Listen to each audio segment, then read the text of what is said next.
นะโมตัสสะภะคะวะโตอะระหะโตสัมมาสัมพุทธัสสะนะโมตัสสะภะคะวะโตอะระหะโตสัมมาสัมพุทธัสสะนะโมตัสสะภะคะวะโตอะระหะโตสัมมาสัมพุทธัสสะ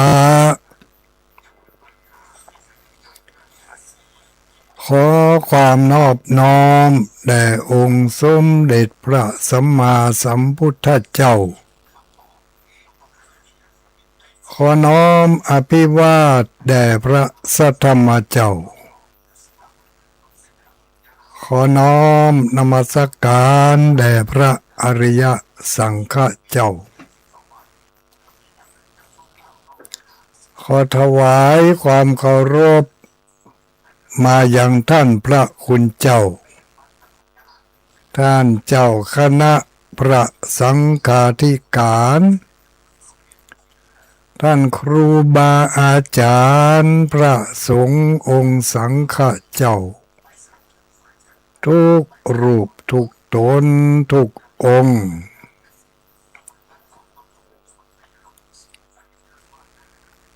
เจริญสุขเจริญพรสวัสดียามค่ำคืนมายังอุบาสกอุบาสิกาพุทธบริษัท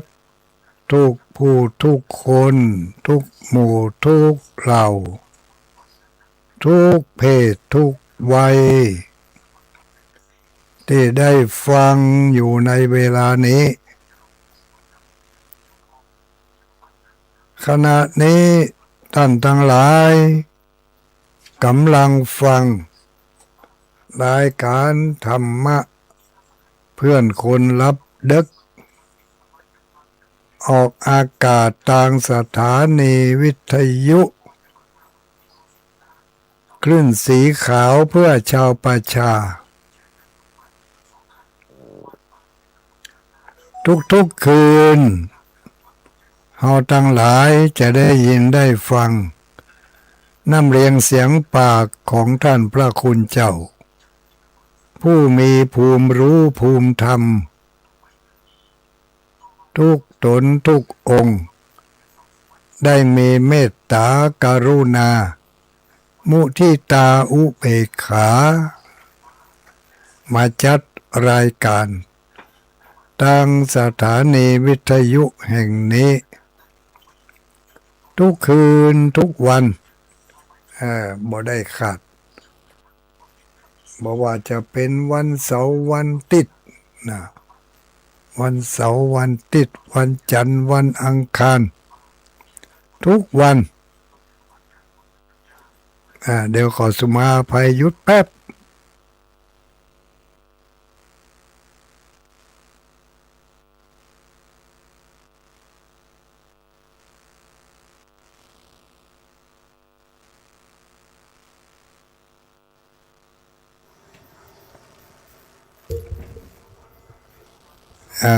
สุมาภัย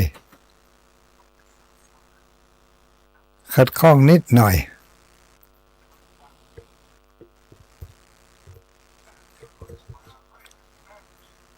คืนวันนี้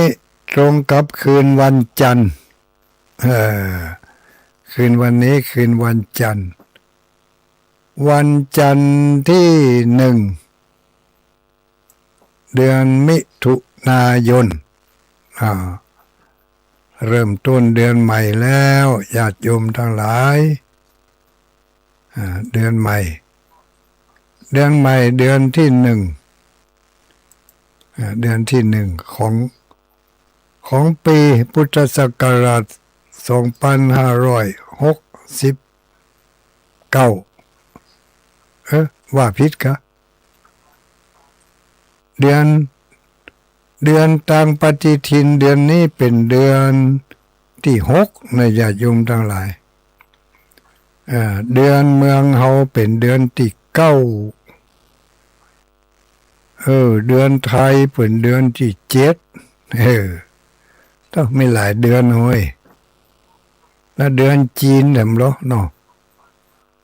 เดือนจีนแถมเป็นเดือนตัวใดหมู่เนอะเดือนเมืองนี่เป็นเดือนเก้า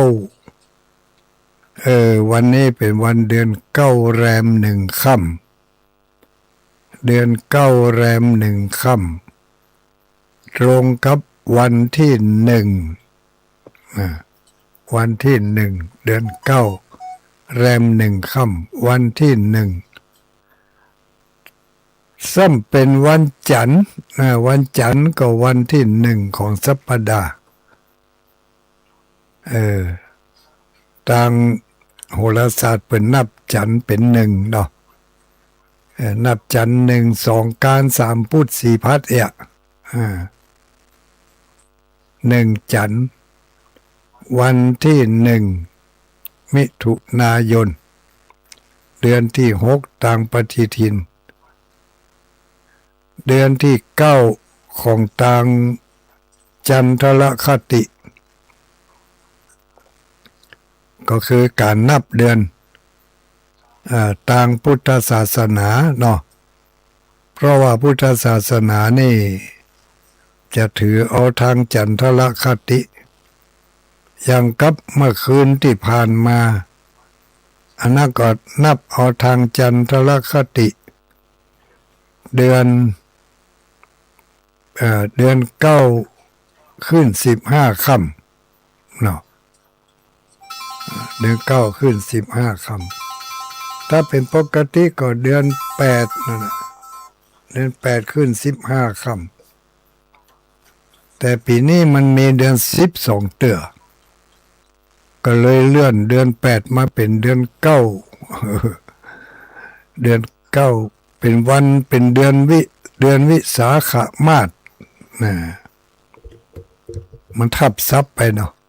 มาสก็คือเดือนวิสาขะแปลว่ามันยังบ่ฮู้เนอะวิสาขะเป็นวันสำคัญทางพระพุทธศาสนาเป็นวันสำคัญตามพระพุทธศาสนาเป็นวันอย่างเป็นวันเลิกงามยามดีเนาะวันมหัศจรรย์วันมหัศจรรย์ของโลกตะวานี่นะวันเดือนเก้าเพ็งก็เฉพาะปีนี้บ่ได้นะเป็นเดือนเก้าเพ็งปีต่อไปก็เป็นเดือน8 เพ็งนั่นแหละปีนี้เดือน9 เพ็งเป็นนับเอาเป็นวันวิสาขบูชาก็ผ่านพ้นไปด้วยดีเนาะพอข่าวพอคราวยังต่างๆที่จริงในช่วงนี้ก็ยังเป็นช่วงที่เรียกว่าช่วงวิสาขบูชาสัปดาห์ส่งเสริมพระพุทธศาสนาอยู่นะเนาะ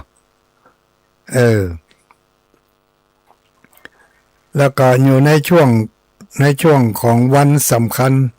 ทางพระพุทธศาสนาอยู่ถ้านับวันวิสาขบูชาวันวิสาขบูชานี่ที่เป็นวันสำคัญครั้งแรกก็คือวันประสูติของเจ้าชายสิทธัตถะวันอัศจรรย์ครั้งที่2ก็คือเดือนวันวิสาขบูชาเป็นวันที่เจ้าชายสิทธัตถะได้ตรัสรู้อนุตตรสัมมาสัมพุทธเจ้า อนุตตรสัมมาสัมโพธิญาณเนาะในวันวิสาขบูชานี่นะตรงกันเป๊ะเลยแปลกวันประสูติกับวันวิสาขบูชาประสูติออกมาได้36 ปีวันวิสาขบูชามาค่อยขวบเจ้าชายสิทธัตถะได้ตรัสรู้เป็นพระสัมมาสัมพุทธเจ้า ที่พื้นต้นไม้สลีมหาโพธิ์ในคืนวันวิสาขบูชาเช่นเดียวกันอัศจรรย์ครั้งที่สามก็คือเมื่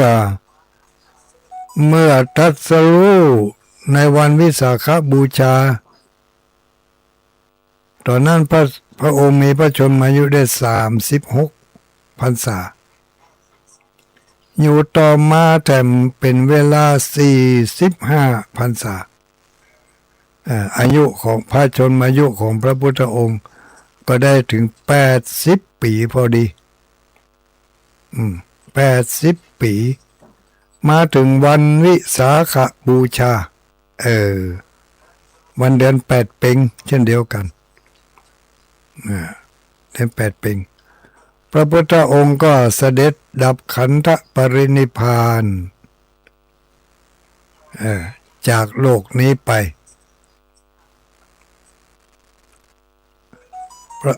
เนี่ยเหตุการณ์3 อย่างนี่ตรงกันเบ๊ะเลย1วันเกิด2วันสำเร็จปริญญาวันสำเร็จการศึกษาพระพุทธองค์ได้จบการศึกษาจบหมดแล้วทั้งโลกิยะโลกุตระพระพุทธองค์ได้จบหลักสูตร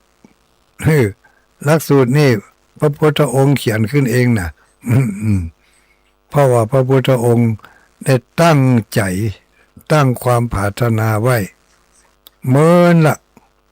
ว่าขอได้ตรัสรู้เป็นพระพุทธเจ้าเถอะ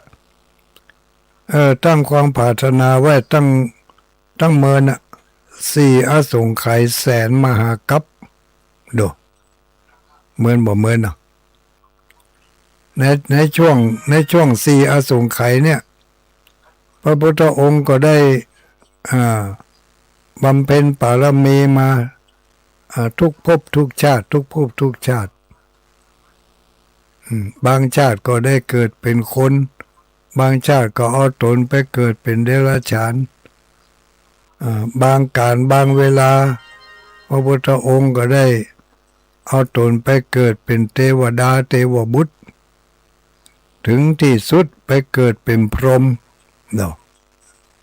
ไปเกิดอยู่ชั้นพรหมพุ่นนะไปเกิดอยู่ชั้นพรหมมีอายุกี่วันกี่เดือนกี่ปีป้อโตเมินเมินขนาดนักชั้นพรหมแล้วหมดอายุจากชั้นพรหมก็ลงมาเกิดในเมืองมนุษย์ได้สร้างบารมีอันยิ่งใหญ่ในจำนวนพระชาติที่ได้ไปเกิดในแต่ละชาติที่เอากำเนิดมานั่นก็ยังว่าบางชาติก็ได้เอากำเนิดเป็นมนุษย์บางชาติก็ได้เอากำเนิดเป็นเดรัจฉานได้สร้างบารมีทุกภพทุกชาติที่ไปเกิดเพราะว่าจะเกิดเป็นอันยังก็ตามพระพุทธองค์ก็ได้สร้างบารมีมาเลยเขาจะหันได้ว่ายังมหาชาติที่ยิ่งใหญ่ที่พระพุทธองค์ได้ไปเสวยพระชาติมหาชาติ10 ชาติสุดท้ายเนี่ย10 ชาติสุดท้ายนี่ก็คือได้บำเพ็ญบารมีแต่ละภพแต่ละชาติเข้มงวดเข้มข้นจากบารมีธรรมดาก็เป็นอุปปารมีจากอุปปารมีก็สร้างเป็นปรมัตถปารมีนี่ยิ่งขึ้นไปเลยชาติมหาชาติ10 ชาตินั่นก็ยังชาติที่1ได้เกิดเป็นเจ้าเตมิยะกุมารอันนี้บำเพ็ญในคัมมะปารมีตั้งใจที่จะบวชให้ได้ตั้งแต่หู้ว่าถ้าอยู่ครองคฤหัสถ์ก็จะต้องได้สร้างบาปสร้างกรรมเหมือนกับ พ่อของตัวเองได้เหมือนกับพระบิดาของพระองค์ได้ตัดสินคดีความบางพ้องก็โดนประหารบางพ้องก็โดนเฆี่ยนบางพ้องก็ต้องโดนทรมานตัดตีนตัดมือบางพ้องก็ต้องโดนมัดโซ่ตรวนโอ้พระองค์เตมิยะหันว่าโอ้ถ้าเขาอยู่ครองคฤหัสถ์เขาก็จะต้องได้เนี่ยอย่างเปิดเนี่ยนี่ก็คิดใจว่าโอ้ทางที่ดีเนี่ยเขาจะต้องบวชต้องสละเพศคฤหัสถ์ออกไปแน่นอนแต่ก็มาคิดหาทางว่าเขาจะได้ไปบวชนี่จะออกจากพระราชวังนี่ไปได้ด้วยความตั้งใจอันมุ่งมั่นจะบวชให้ได้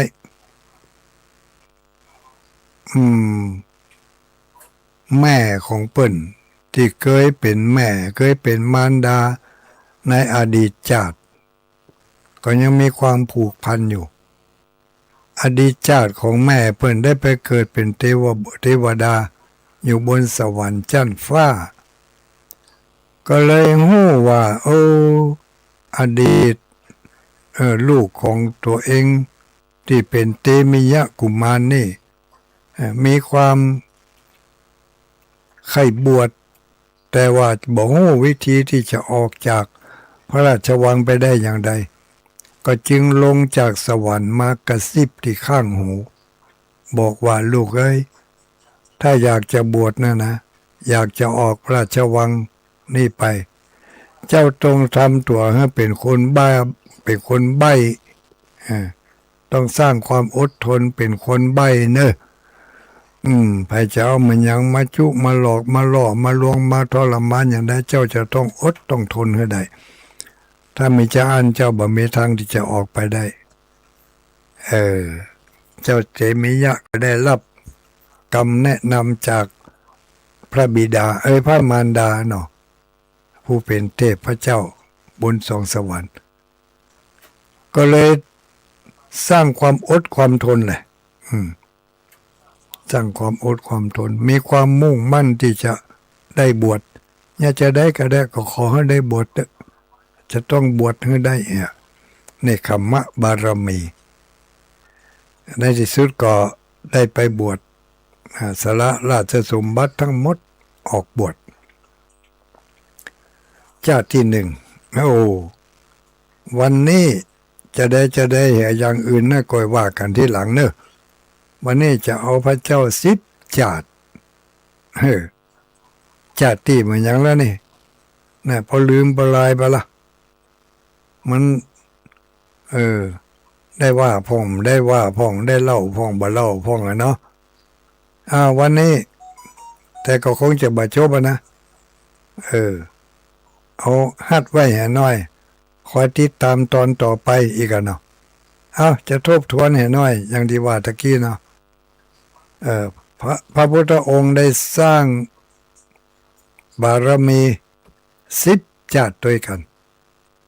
ไม่ใช่10ชาติด้วยกันได้สร้างบารมีมาทุกภพทุกชาติถ้านับเป็นชาติแล้วได้4อสงไขยแสนมหากัปแต่ละกัปนั่นตายเกิดกี่เตื้อ บอกอาจที่จะสังขยาอ่านนับได้ญาติโยมทั้งหลายก็กัปหนึ่งมันเหมือนต่อใดเปิ้นว่านะอยากใครฮู้ว่ากัปหนึ่งนี่มันเหมือนต่อใดเอาแม่โคมาขุดหลุมกว้าง1,000 วา4 แจงที่บ้านเฮานี่มีงานหนึ่งบ่ถึงก็มีนะไร่หนึ่งมี400 ตารางวาเนาะเป็น1 ไร่100 ตารางวาเป็น1 งาน400 ตารางวาเป็น1 ไร่แล้วทีนี้ เปิ่นบอกว่าถ้าจะหู้ว่ากับหนึ่งมันเหมือนเท่าใดมีนักเท่าใดเพื่อเอาไมโครมาขุดลงไป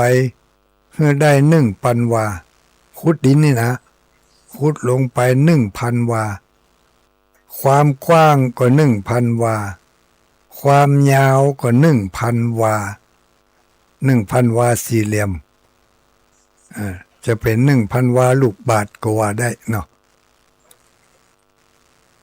100 ปีไหนเอาเม็ดงามาจ่งลงในหลุมมาเนี่ยเม็ดหนึ่ง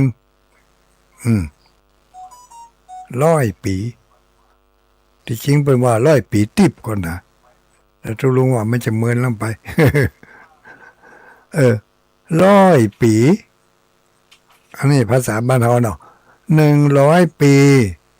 เอาเม็ดงามาจ่อมลงไป1 เม็ดอีก100 ปีเอาเม็ดงาเนี่ยไปจ่อมแถม1 เม็ดจนเม็ดงามันเต็มหลุมนั่นจนเม็ดงาเต็มหลุมนั่นเปียงทะลึนบึนเหมือนกับหน้ากล่องเหมือนกับหน้าถนนที่เป็นลาดซีเมนต์แล้วเอาไม้เขากวาดนั่นนะหลุมกว้างยาว4 แจงด้านละ1,000 วา1,000 วาเนี่ยเลิกก็1,000 วาเนี่ยแล้วก็100 ปีเนี่ยเอาเม็ดงาจ่งลงไปเห็นเม็ดถ้าเม็ดงาเต็มหลุมนั่นเมื่อใดนั่นคือ1 กับมันจะมีกี่เม็ดเนาะแล้วมันจะมีกี่ปีกว่าจะถึงกว่าเม็ดงามันจะเต็มหลุมนั่นน่ะอันนี้เป็นวัน1 กับนะแล้ว4 อสงไขยกับอสงไขยนี่นับบ่ได้ทั้งหมดกับแสนมหากับ4 อสงไขยแสนกับก็1 กับนั้นมันเมินขนาดที่ว่าเม็ดงาเต็มหลุมนั่นแหละเมินหมกอันแล้วทีนี้แสนกับมันเมินแต่หมกใดแต่ละกับนั่นก็ตายเกิดทุกภพทุกชาติที่พระองค์ได้เกิดมาพระพุทธเจ้าของเนี่ยก็ได้ตั้งความปรารถนาว่าขอให้ได้สำเร็จเป็นพระพุทธเจ้าพระองค์หนึ่งในอนาคตตั้งหน้าเพื่อจะได้นำเอาสัตวโลกทั้งหลายให้พ้นจากโอฆะวัฏสงสารให้ได้นักที่สุดเท่าที่จะนักได้มีอยู่ชาติหนึ่งได้ตั้งความปรารถนาต่อหน้าพระพุทธเจ้าที่ชื่อว่าพระพุทธเจ้าทีปังกรพระพุทธเจ้าก็ทรงพยากรณ์ว่าท่านดาบสท่านจะได้เป็นพระพุทธเจ้าเนอะบำเพ็ญเพียรบารมีไปเลยปุ่นประมาณ4 อสงไขยแสนกับ ท่านจะได้เกิดในตระกูลของพระเจ้าสุโธทนะในเมืองกบิลพัสนั่นแหละย้อนหลังนับจากปีนี้ย้อนไป 2,600 ปีเจ้าชายที่เปิ่นได้พยากรณ์ไว้นั่นก็ได้ตรัสรู้เป็นพระสัมมาสัมพุทธเจ้าในวันวิสาขบูชาเนี่ยเวียนมานี่ธรรมะได้ประสูติวันวิสาขบูชาได้ตรัสรู้ในวันวิสาขบูชาแล้วก็ได้เสด็จดับขันธปรินิพพานในวันวิสาขบูชาเช่นเดียวกัน3 เหตุการณ์ในตัวคนเดียวในวันอัศจรรย์ก็คือวันวิสาขบูชาเพิ่นจึงกำหนดให้วันวิสาขบูชาเป็นวันสำคัญของโลก ทีนี้เขากำลังมาศึกษากันว่า ผู้ที่มีความเกี่ยวข้องกับวันวิสาขบูชานี่คือใครก็คือองค์สมเด็จพระสัมมาสัมพุทธเจ้าของเรานี่กว่าจะได้มาพบปะกับ3เหตุการณ์อันสำคัญอันยิ่งใหญ่นี่พระพุทธองค์ได้สร้างบารมีมานักที่เปิ่นนับได้นั่น500 จาดนับบ่ได้แต่นอกนั่นที่นับได้500 จาดนี่ก็หนึ่งใน500 จาดนั่นก็คือ10 จาดสุดท้าย10 จาดสุดท้ายนี่เป็นว่ามหาชาติที่เป็นชาติอันยิ่งใหญ่นี่นะเพราะว่าชาติเล็กชาติน้อยนั่นอย่างที่ว่าแต่เจ้าบางชาติก็ไปเกิดเป็นนกเป็นหนูเป็นหมูเป็นฟ้านเป็นกวางเป็นอันอย่างสะพัดสะเป็ดที่บ่ได้เป็นก็คือพวกสัตว์จั้นต่ำก็คือสัตว์เลื้อยคลานจั้นต่ำเป็นจำพวกหนอนกาไส้เดือนกาหมูนี่ขี้คู่ขี้ขยือตลอดจนถึงเสงสังสะอย่างก็เสสังเสทชะพวกที่บ่ได้ไปเกิดในขี้เต่าขี้ไข่ขี้คู่เหล่านี้อันนี้พระพุทธองค์บ่ได้ไปเกิดในสถานที่เหล่านั้นนอกนั้นที่เป็นสัตว์ชนิดใหญ่ไม่ว่าจะเป็นสัตว์4 แข้ง2 แข้งหรือมากกว่าแข้งมากกว่า2 แข้ง2 แข้ง2 ขา4 แข้ง4 ขาเนาะสัตว์หลายแข้งนี่บ่ได้ไปเกิดกะบ่ได้ไปพอในปกตินอย่างจะเข้มแมงป่องเนี่ยถ้าจะบ่ได้ไปเนาะหมอเพราะว่าเนี่ยบ่ได้ยินในตำรานี่ก็ว่าเฮ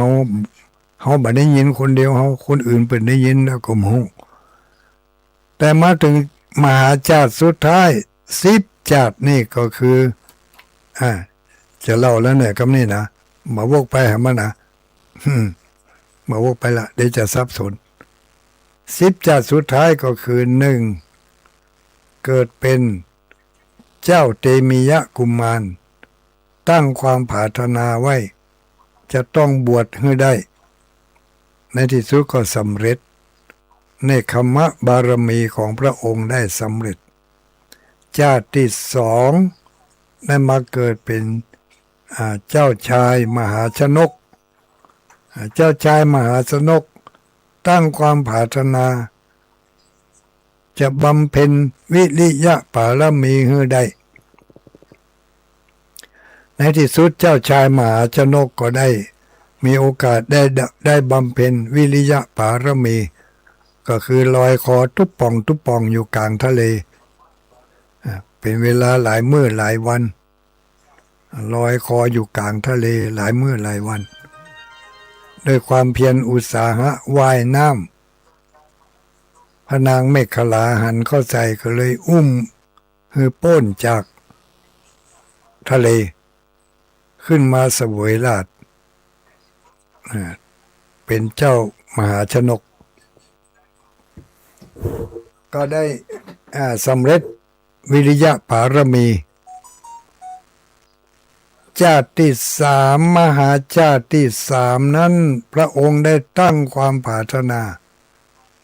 ตั้งใจว่าชาตินี้จะบำเพ็ญเมตตาบารมีพระองค์ก็ได้สร้างเมตตาบารมี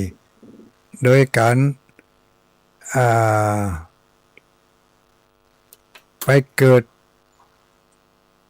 เป็นลูกของฤาษีชีไพรอยู่ในป่าเนาะก็ถูกท่านฤาษีดาบสทั้ง2คือทั้งฝ่ายหญิงฝ่ายชายก็เลี้ยงดูอุ้มชู และสั่งอบรมสั่งสอนให้มีเมตตาต่อสรรพสัตว์ทั้งหลายก็เป็นที่ฮักที่เคารพที่ไว้วางใจของฝูงสัตว์ทั้งหลายอยู่ในป่าในที่สุดก็ได้บำเพ็ญเมตตาปารมีจนสำเร็จเกิดเป็นเจ้าสุวรรณสามมาถึงชาติที่สี่นี่ได้มาเกิดเป็นเจ้าเนมิราชกุมารได้บำเพ็ญอธิษฐานบารมีเนมิราชกุมารเรื่องราวลืมไปแล้วเนมิราชได้มาบำเพ็ญอธิษฐานบารมีเป็นชาติที่สี่มหาชาติที่สี่มหาชาติที่ห้าพระองค์ก็ได้บำเพ็ญปารมีที่ชื่อว่าปัญญาปารมีมโหสถเนาะมโหสถบัณฑิตได้บำเพ็ญปัญญาบารมีอันยอดยิ่งเป็นผู้ที่มีสติปัญญาฉลาดเฉียบแหลมบ่มีไผที่จะเทียบเท่ากับพระมโหสถบัณฑิตได้อันนี้มโหสถบัณฑิตบำเพ็ญ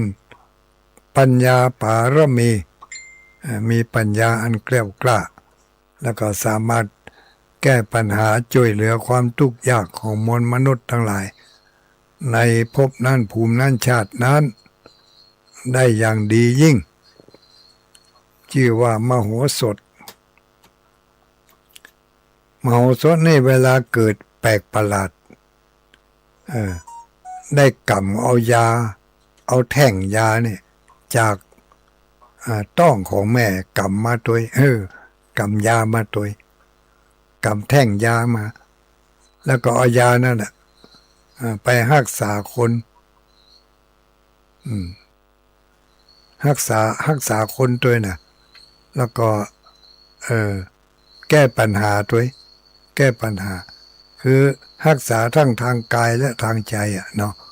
รักษาทางกายก็โดยอาศัยยาของพระองค์ที่ติดมือมาจากต้องอันดับแรกพ่อของเพิ่นเนี่ยได้หายเจ็บหัว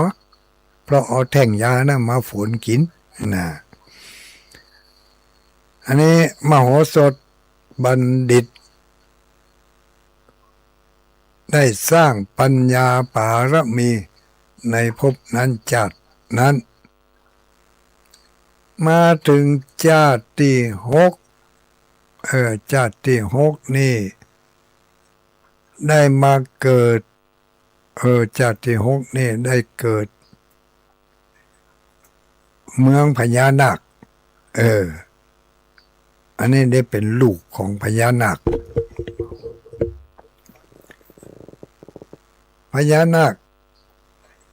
ลูกของพญานาคชื่อว่าทัตตะพญานาคนี่ พ่อของทัตตะนี่เป็นพญานาคแต่ว่าแม่ของเปิ้นนี่เป็นคนพญานาคได้แต่งงานกับคนมนุษย์แม่ของเปิ้นเป็นมนุษย์พ่อของเปิ้นเป็นพญานาคเกิดออกมาชื่อว่าเปิ้นใช้ชื่อว่าทัตตะนี่ทัตตากุมารนี่ได้ไปแอวเมืองสวรรค์ไปปะใส่พระอินทร์เนาะพระอินทร์เปิงใจในภูมิปัญญาของทัตตะก็เลยใส่ชื่อต่อนำหน้าว่าภูริทัตตะก็เลยได้ชื่อว่าภูริทัต ได้บำเพ็ญศีลบารมีอย่างเคร่งครัดอธิษฐานรักษาศีลบารมี เพราะว่าได้ไปแอวเมืองสวรรค์พวกนาคนี่มีฤทธิ์นะมีฤทธิ์มีเดชเหาะเหินเดินอากาศได้เนรมิตอันยังก็ได้ในระหว่างที่ภูริทัตในระหว่างที่เจ้าชายทัตตะเนี่ยขึ้นไปแอวเมืองสวรรค์ไปปะใส่พระอินทร์ไปหันใส่สมบัติของพระอินทร์มีมากมายมีสปะสเปดรุ่นแล้วแต่เป็นของติบหันแล้วใครๆได้ถามพระอินทร์ว่าเนี่ยจะได้ถึงได้ของเหล่านี้ขึ้นมาเป็นสมบัติของพระองค์พระอินทร์ก็บอกว่าโอ้ต้องบำเพ็ญบุญกะรักษาศีลเจริญเมตตาภาวนาไหว้พระสวดมนต์เฮือทานอย่างนี้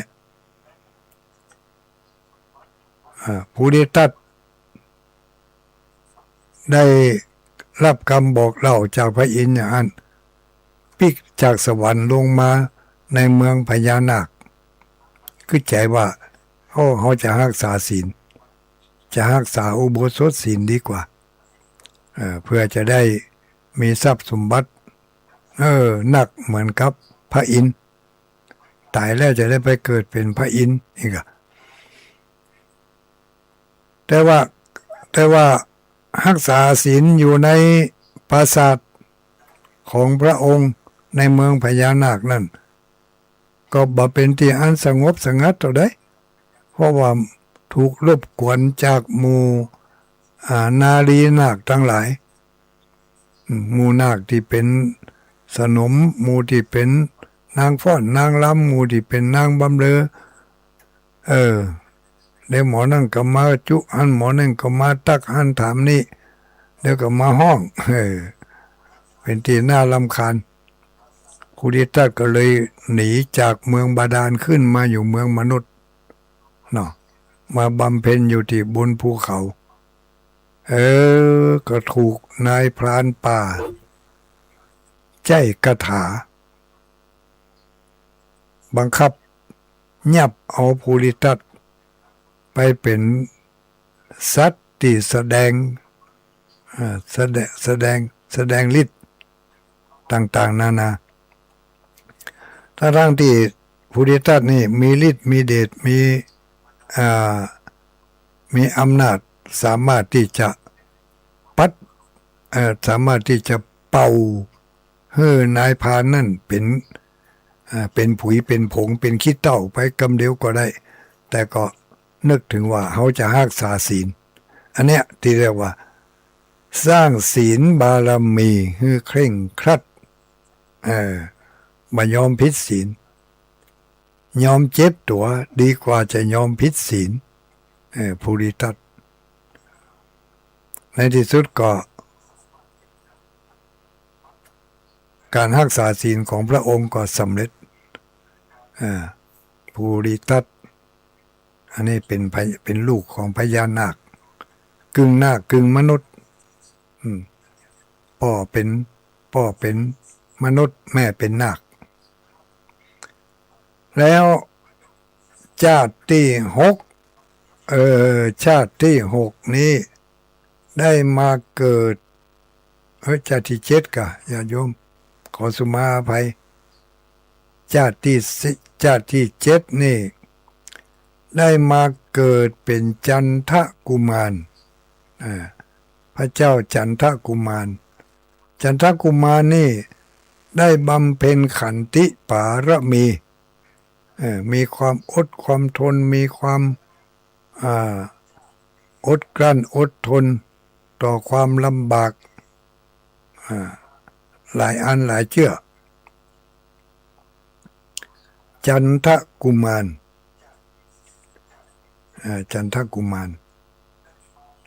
อันนี้ก็ไปแอวเมืองสวรรค์เหมือนกันนะ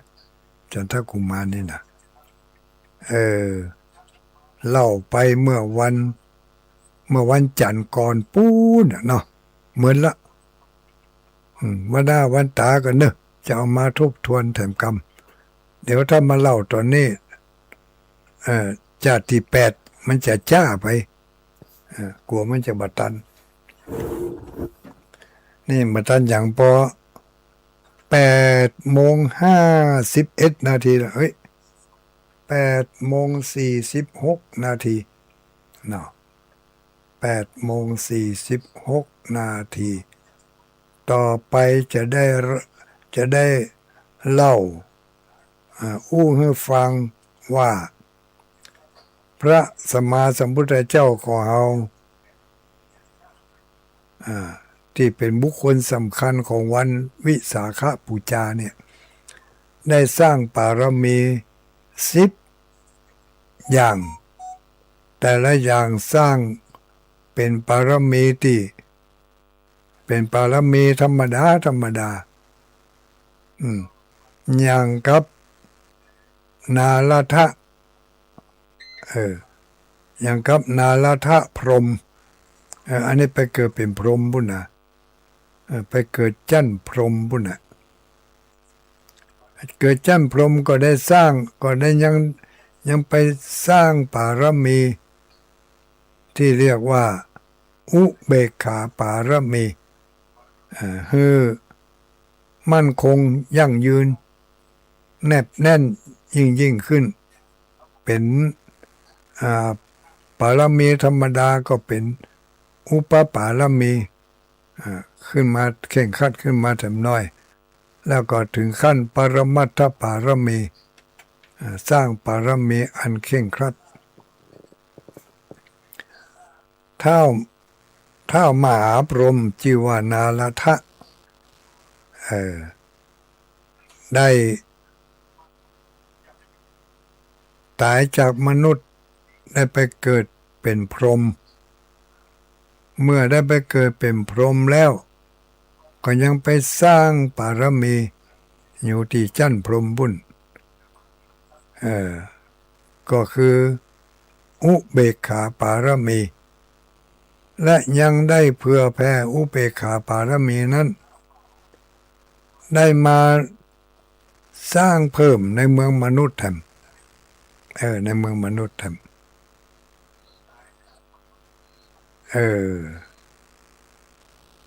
ตอนนี้8:49เดี๋ยวอันจะลองทดสอบรับสายพอทดสอบรับสายพอว่าจะมีไผมาฟังนี่พ่องก็จะก่อนที่จะเล่าเรื่องท้าวมหาพรหมนาลทะให้ได้ยินได้ฟังเนี่ยจะมีคนฟังอยู่ก็จะถ้าบ่มีไผฟังก็จะรวบลัดตัดความถ้ามีคนฟังอยู่ก็จะได้เล่าให้ฟังว่าชาติ8นั่นเพิ่นได้ไปเกิดเป็นนาลทะมหาพรหมเนาะเท่ามหาพรหมตอนนี้ทดสอบสายซะหน่อยสัก10 นาทีเนอะเนาะ10 นาทีมาเดี๋ยวนี้8:50ก็ว่า9 โมงจะเริ่มเล่าเนาะ0932722499วันนี้เอาก่อนเปิ่นเฮาเฮ้ยถ้ามารอท่าตอนสุดท้ายเนี่ยบางทีญาติโยมอาจจะผิดหวังพลาดพลาดอันนี้เจียมตัวไว้นี่นะเจริญพรไผเอ่ย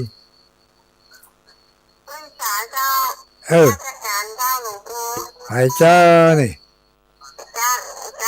จังหวัดลำปางบ้านตงกล้วย บ้านตงกล้วยเราสิแวะหาหลวงปู่ไงวัดบ้านพดไงเจ้ายันเอาตังค์ใส่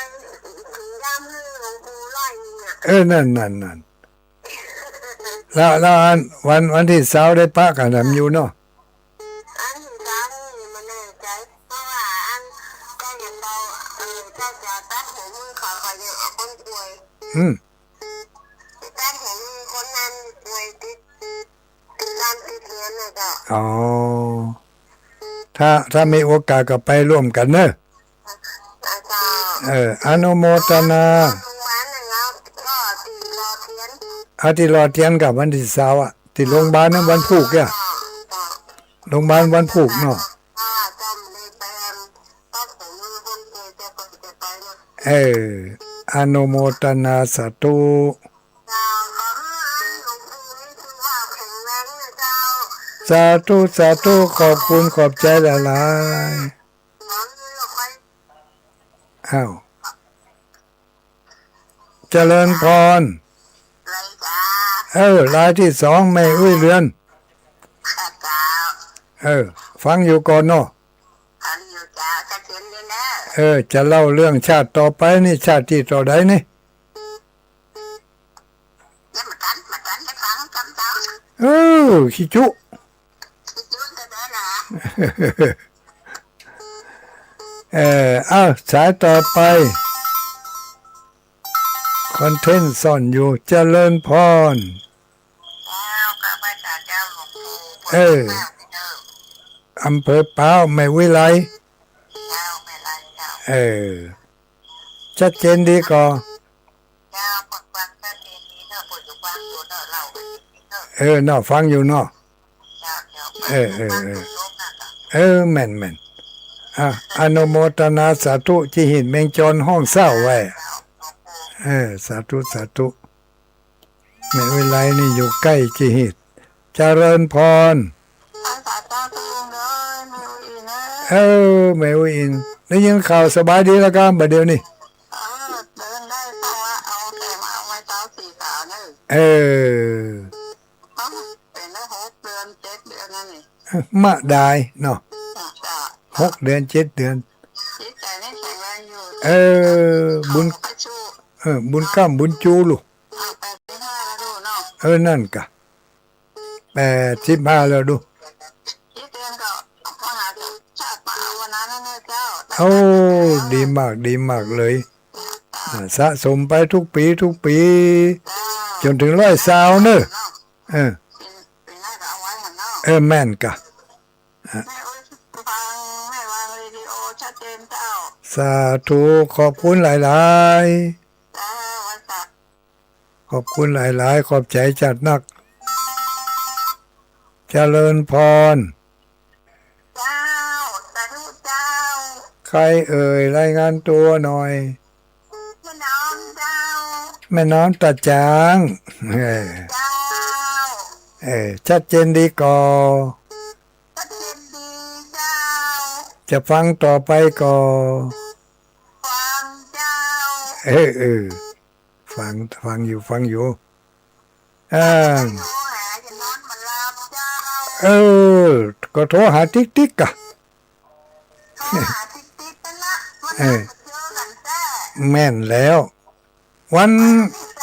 29วันที่30บ่ได้ไปกำกะ ไปก่อ อ้าววันนั้นไปวันที่30เจ้า ตุลุงไปก่อนเหีย นั่นละจ้า อนุโมทนาสาธุ เจ้าก็ได้ยินเสียงอื้อมองเนอะ สอหาอยู่มันป้าเตื้อ มันจนก็ไม่ได้ยินจ้ะ ที่เห็นแมงจรวางนี่มันบ่ห้องให้บ่เหมือนมาเจ้า เจริญพรคนพระเยา กับไปหาเจ้า เออ พะเยานะเจ้า เจ้าพะเยาฝนตกก็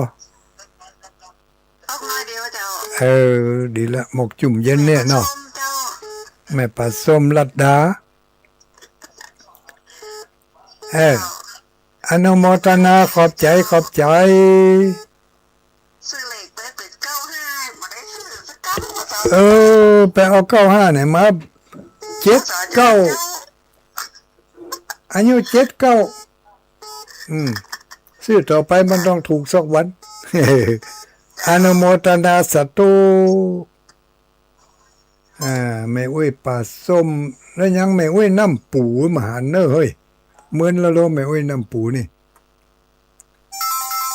แม่อุ้ยปลาส้มแม่อุ้ยน้ำปูเจริญพรแม่อุ้ยแม่สายไฮเซ็ตเอ้าว่าจะได้เข้าใจเว้ย เจ้ากาไว้จ่าเจ้าหลวงพ่อ เอ้ย นั่น อันนี้จำมือปานก้านี่ เจ้าฟังอยู่เนอะอันที่ทำบุญงานว่าอายุวัฒนมงคลหลวงพ่อโอนเข้าบัญชีหลวงพ่อแล้วนะเจ้าเนอะ เปิ่นพอได้แล้วอะ เจ้าทำบุญไป100 บาทเจ้า เออ บุญกำบุญจูบุญหนุนบุญนำเนอ การกับทำบุญนั่นสูงน้ำพระธาตุกับตานแต่งน้ำร้านน้ำบาดาลตัวเจ้าแต่ว่า แล้วไปแล้วกะ เจ้าดาตั้งแต่วันที่25มาเจ้าสืบจะตา5 จุ๋ม เอ้าอย่ามาบอกเดี๋ยวนี้ยังบอกเหมือนจะได้ไปเอา กับฟังวอมเปิ่นกับมีงานกันแน่นหนาหลวงพ่อมีงานหลวงพ่อย่ำนั่นพ่อครูปีชื่อจะได้ไม่กินในวันคว้าพูดแล้วปีนี้อันมาได้ไป เออ หลวงพ่อเข้าไปงานคว้าไป ได้อันได้ประกาศไปอันนนกะ ครับปีนี้หลวงพ่อกำเจือนเลย ปีนี้มันได้จนมาได้จนเป็นทางการ แต่ก็ประกาศพึ่ไปลอยอากาศไป เจ้านั่นพ่อครูคนกำบังลำได้ฟังคนว่านะ เอ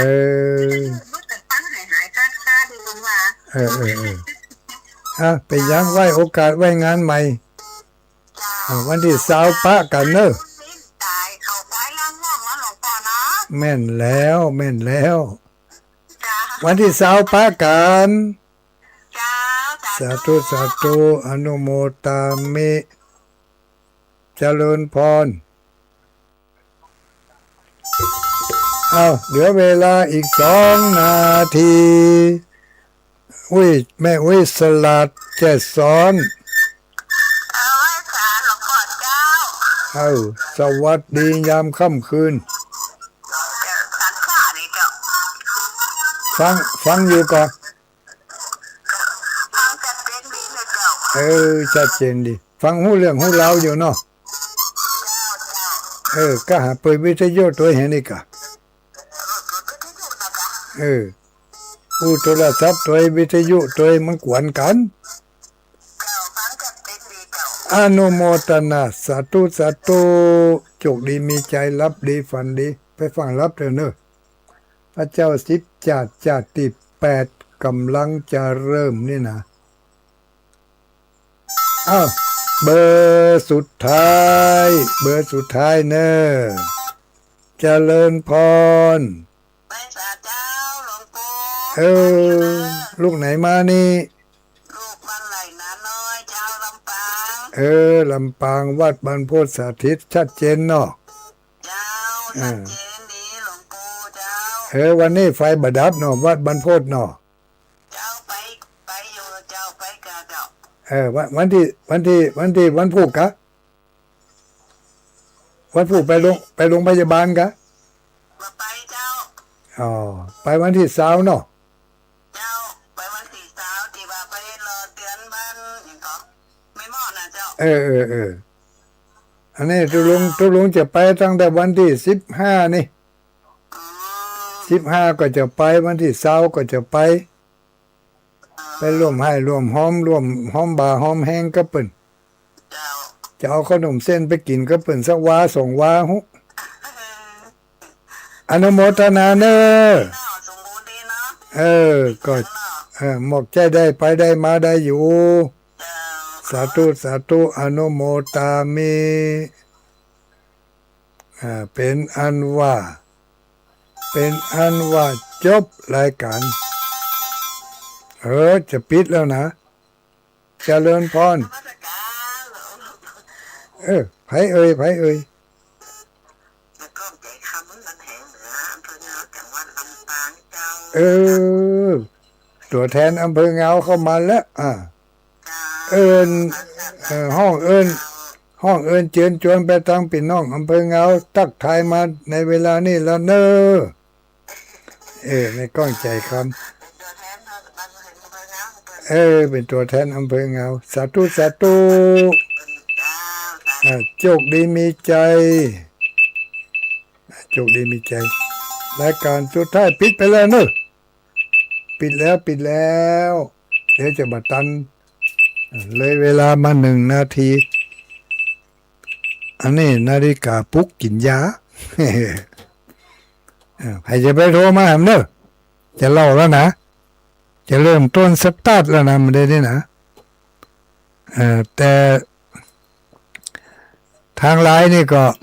ทางไลน์นี่ก็ว่ากันก็ไม่ได้ตักเนาะก็เพียงแต่ว่า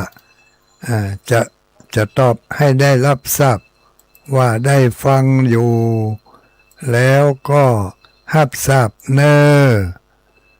ญาติโยมที่ส่งมาทางไลน์มีไผมีแม่อุ้ยน้องคุณโยมพิสมัยแม่จันแม่สายฝนจันกุณะแล้วก็มีกลุ่มขึ้นสีขาวโยมจำเนียนหนองกระทิงแม่จันแก้วปันแก้วอัมภัยแล้วก็กลุ่มสร้างทางขึ้นสวรรค์อันนี้ไผสาธุเจ้าฟังอยู่ไผนี่อันนี้เจ้าเมืองพานก็ว่าได้แล้วก็มีแม่อุ้ยกองคำเนาะสุมาภายเนอร์มาได้ทักเป็นทางการเนอะทางไลน์ก็เป็นอันว่าเขาจบกันเต่าอีก่อนเนาะที่รับตอบรับขออนุโมทนาครับศรัทธาญาติโยมจุผู้จุคนที่ได้ยินได้ฟังได้สื่อสารรับทราบกันทางโทรศัพท์ก็ดีก็ยังมีผู้ที่ได้ยินได้ฟังหนาแน่นอยู่เนาะมาละบักว่างกันแต่รู้นี่ยังฟังกันอยู่ก็จะได้ก็มีโอกาสได้ได้พบกันกับพุ่นเนอะวันที่20ใครจะมีเวลาไปวันที่15ก็ได้เนอะวันที่14วันที่14นี่ที่วัดแม่ห้องไข่วัดแม่ห้องไข่วัดตุลุงแดงนะพระครูชลทานพิทักษ์ที่เพิ่นเทศน์ธรรมเมื่อเจ้าวันศุกร์แล้วก็ออกรายการเมื่อคืนวันอังคารแต่จำไม่ได้ว่าวันอังคารใดอังคารที่1ที่2ที่3ที่4มีอยู่อังคารหนึ่งและงานวัดของเปิ้นจะมีงานเนอะญาติโยมทั้งหลายถ้าอยู่ทำกิมทำใกล้นั่นก็คงจะหู้จะทราบเนาะวันที่14ประเพณีส่งน้ำพระธาตุที่วัดแม่หองไข่ตำบลแม่ปงอำเภอดอยสะเก็ดจังหวัดเชียงใหม่นี่มีโอกาสมีเวลาก็ไปร่วมทำบุญด้วยกันเนอะ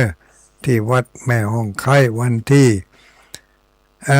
วันที่15ไปจัดแจงแต่งดาเตรียมเนื้อเตรียมตัวเตรียมงานเตรียมสถานที่เนอะที่สถาบันธรรมาภิวัตรศพเถินศพปาดอำเภอแม่เมาะจังหวัดลำปางอันนี้ถ้าคนใดไปก็เอาเข้าน้ำโภชนาอาหารที่ไม่ที่มือไปจะเอายำเพียงไปด้วยก็ได้เนอะเอาน้ำพริกน้ำนอไปก็ได้ระยะนี้น้ำนอมันออกอาละวาดจะว่าไปมันก็ล้ำนะน้ำพริกน้ำนอนี่ล้ำน้ำนอมันเป็นการเป็นเรียกว่าวิธีการถนอมอาหารแบบเจ้าเมืองล้านนาเอาหน่อมาซอยเอาหน่อมาขูดห่ออีกเนาะแล้วก็เอามาแจ่น้ำไว้แจ่น้ำบาดาลเนี่ยนะถ้าแจ่น้ำฝนบาได้เนอะน้ำฝนนี่มันบาส้มเลยอะถ้าแจ่น้ำฝนนี่แจ่น้ำบาดาลนี่สักคืน2 คืนก็เอามาตำน้ำพริก จีพริกหนุ่มเหียจีพริกหนุ่มจีหอมจีหยังก็ตำบางคนก็เอาโซ่น้ำมันเห็นน้อยว่าแล้วก็นั่นยายใหญ่ไปตัวของกับมันก็มีแล้วเนาะของกับน้ำพริกน้ำนอนี่ตอนลำปางจะว่าน้ำพริกน้ำนอก็จะน้ำพริกน้ำนอกำลังว่าเหมือนกันหมดก็เนาะตำเนียงน่านเนาะว่าได้มึงแปะมึงน่านว่าน้ำพริกน้ำนออีกก็จะของกับมันเนาะเต่าที่คือใจได้ก็มีบักแข้งกุลาเนี่ยบางพ่องก็จีบางพ่องก็ทอดถ้าจีนี่มันแบบลูกทุ่งลูกเนาะเอาหมูแข้งกุลาเป็นปุกจุ่งใส่ไฟหั่นนี่พอมันลายมันรวมตุ้มเต้นก็เอาเข้ามาใส่ขันตกใส่โก๊กเข้ากินน้ำพริกน้ำนอกับบักแข้งกุลาจีกับบะเขือเนาะบะเขือยาวบะเขือสั้นนี่นะอันนี้ก็ต้มให้พ่องลวกให้พ่องน้ำพริกน้ำนอกับนอก็ล้ำอยู่นี่กับนอต้มหลายอันหลายอย่างเนอะวันที่15เอาไปสู่จิมเนอะที่จริงทางพระวินัยนี่เพิ่นบ่ให้กำหนดเรื่องอาหารนะทุกเจ้านะเนี่ยกรรมที่มีกรรมพังเพยที่ว่าใส่บาตรถามตุนี่นะจะได้ว่าใส่บาตรเป็นว่าใส่บาตรบดีถามตุเพราะว่าเวลาจะไปฉันเข้านั่นถ้าเปิ้นบอกเรื่องอาหารถ้าทุกเจ้าไปฉันนุ่มมันจะพิษด้วยนะพิษอาบัติแต่มันก็อาบัติบรรลุนแรงอาบัติพิษอาบัติอันนี้หมายความว่าถ้าญาติโยมแจ้งเรื่องอาหารแล้วไปบอกให้ทุกเจ้าทุกเจ้าวันนี้จะทำน้ำพริกปลาเอาก็น้ำพริกปลาเอาก็หรือมาอ้างก็วันนี้จะแกงนอไม่ทุกเจ้าฉันก็ถ้าอย่างนี้เป็นว่าใส่บาตรถามตุ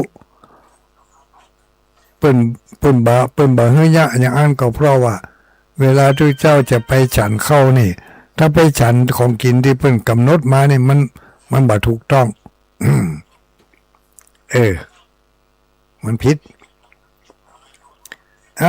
เป็นอันว่าวันที่15จะไปพระสงฆ์องค์สังฆเจ้าหลายรูปหลายตนหลายองค์อยู่เลย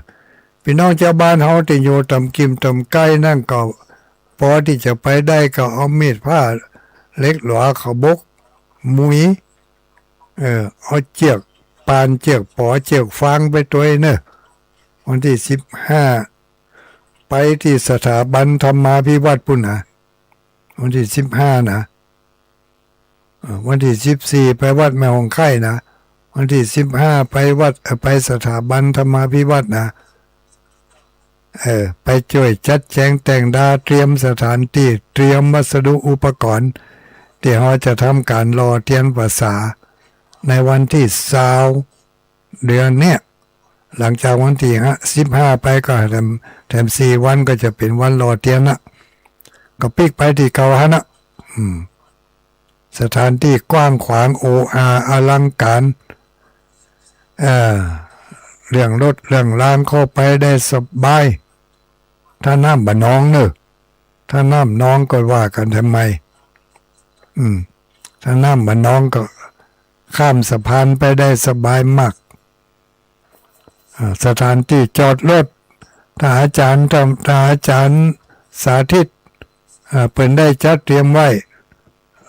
หลายที่หลายแห่งอยู่ถ้ากลัวว่ารถจะไปกันนักสถานที่บ่เพียงพอวันที่20นะวันที่20ก็พากันไปนักๆหลายๆเพราะมันเป็นกิจกรรมประจำกลุ่มของเรากลุ่มชาวพุทธนี่กลุ่มชาวพุทธ ในเครือข่ายของคลื่นสีขาวคำว่ากลุ่มชาวพุทธนี่มาจำกัดสีกลุ่มชาวพุทธเป็นพุทธบริษัทไม่จำกัดสีจะนุ่งสีขาวสีเหลืองสีแดงสีส้มสีจุมอ่อนสีมะสังก็ได้แต่ว่ากลุ่มคลื่นสีขาวนี่ถ้ามีงานประจำกลุ่มก็พยายามใส่เสื้อนุ่งขาวห่มขาวกันให้น้อยให้มันเป็นสัญลักษณ์เป็นเอกลักษณ์เป็นอัตลักษณ์หลายลักษณ์อยู่แล้วนี่เอกลักษณ์ก็แม่นอัตลักษณ์ก็แม่นสัญลักษณ์ก็แม่นเนาะคลื่นสีขาวเพื่อชาวประชาวันที่20ก็เอาข้าวน้ำโภชนาอาหารของกินไปป้อไปหอมกันเนอะที่จะลืมมาได้พากันไปแวะไปจิ้มข้าวผัดน้ำปูเนอะนี่ข้าวผัดน้ำปูนี่จะลูกไหนไปเอ่ย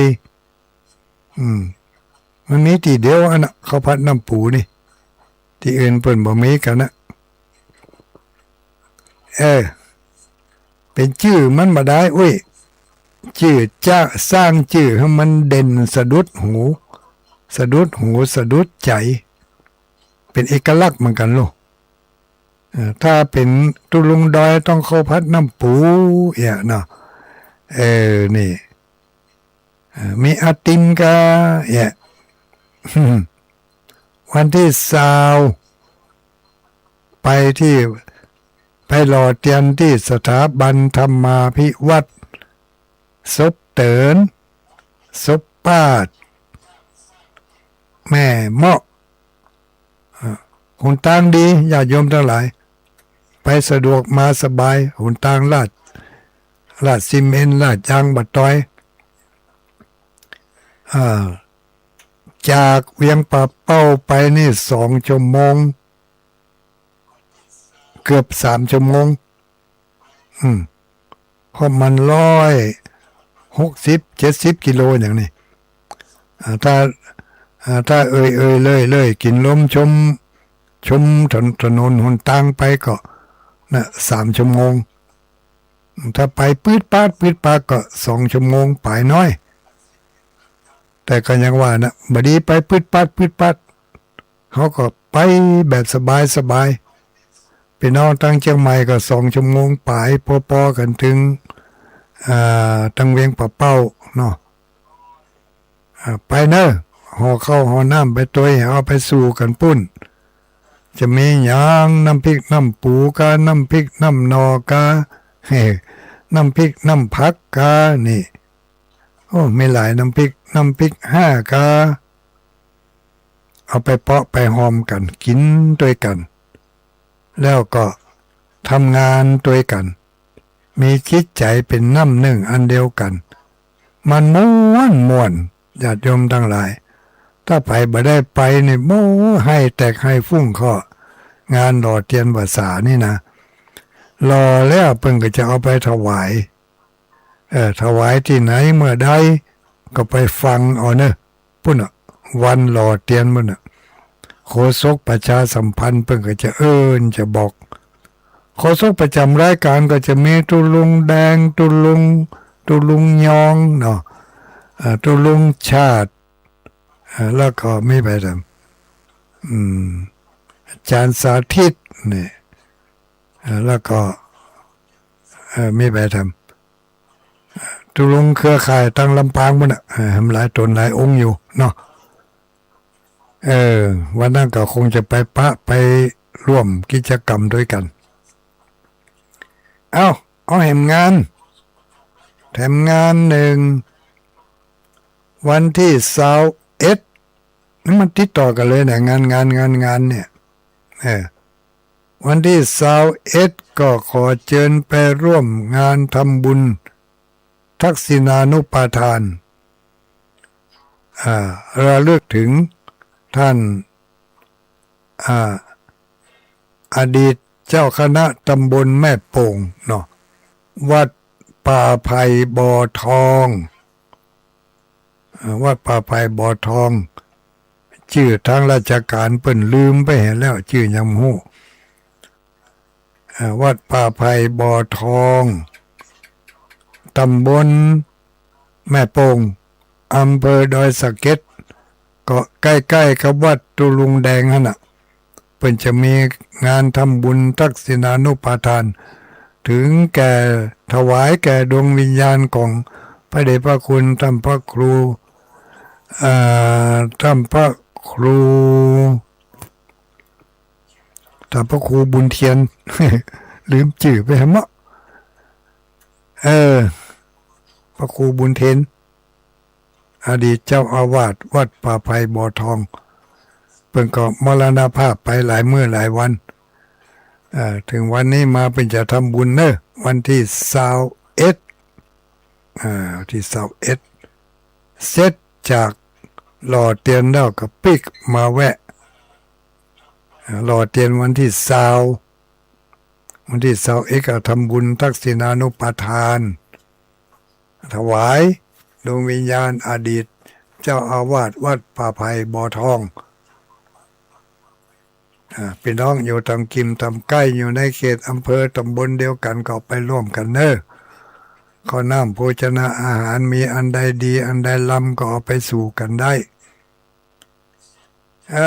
แม่อุ้ยจันก็ยังแม่อุ้ยน้องก็ยังบ่รับเตือวันพูกจะได้ไปขายบ่โทเน่าก็นั่น วันนี้พี่น้องทางเมืองฝางมาหันสักเม็ดมาลังรับไปแล้วก็ไลน์ก็มาหันโทรก็บ่มีนี่ก็ว่าสัญญาณรับบ่ได้มันไปบ่ถึงคนต่างขาดก็ไปบ่ถึงทั้งเมืองฝางให้ก็ฮะไม่อุ้ยเสาหินก็หายเซ็บตะกี้หันแมนมากำบ่ทันได้ตอบไปทางใดแห่งหัวเนอะไม่อุ้ยเสาหินนี่นะไม่อุ้ยเสาหินเป็นได้เตียนที่จะเอามาหอมกับการรอเตียนนี่หลายแผ่นแล้วลูเนี่ยหลายแผ่นได้กี่แผ่นไม่อุ้ยไม่อุ้ยเสาหินนี่ได้กี่แผ่นนี่แม่อุ้ยจงดีเชื่อกันทานี่เนาะในกลุ่มอะไรอย่างในกลุ่มชมรมผู้ปฏิบัติธรรมเข้าอย่างผลลัพธ์ราตรีสวัสดิ์อีกวะ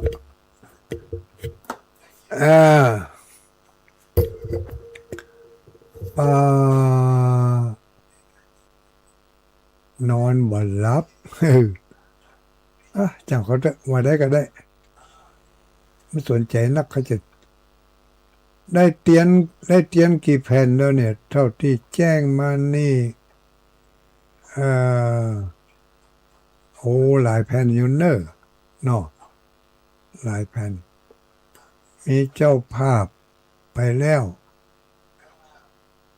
เท่าใด2-3 พันบาทแล้วก็นี่เนาะ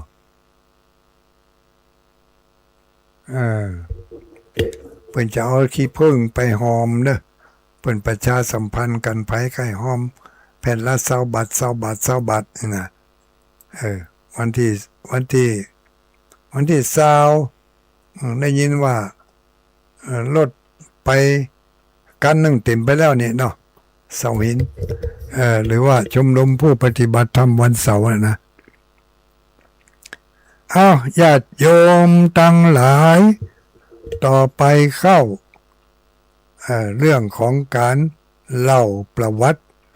ของพระเจ้า10 ชาติที่8นี่องค์สมเด็จพระสัมมาสัมพุทธเจ้าของเฮา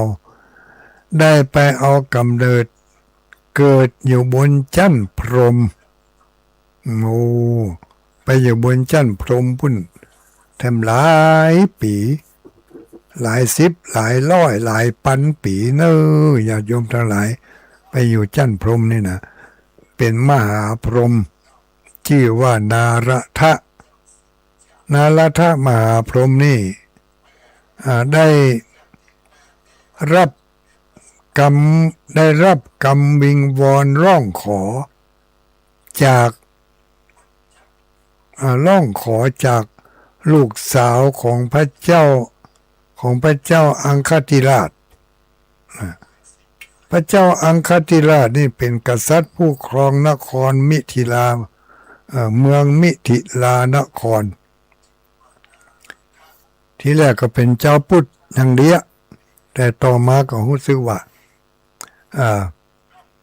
ไปฟังกำเหนือกำใต้ก็ฟังกำเหล่ากำเหนือกำใต้ในที่สุดก็จะกลับกลายจะเป็นมิจฉาทิฏฐิลูกสาวเปิ้นกลัวป่อเปิ้นไปตกมรหกมกไหมอยู่ในอเวจีก็พยายามที่จะไปบอกแต่แล้วก็บอกฟังลูกสาวก็เลยตั้งสัจจะอธิษฐานอ้อนวอนไหว้ทิศทั้ง10ไหว้ทิศทั้ง10นี่นะเฮาหันเต้าทั้ง4นี่มี6ทิศแต่อันนี้เป็นไหว้10ทิศนั่นมีทิศไหนครับเลย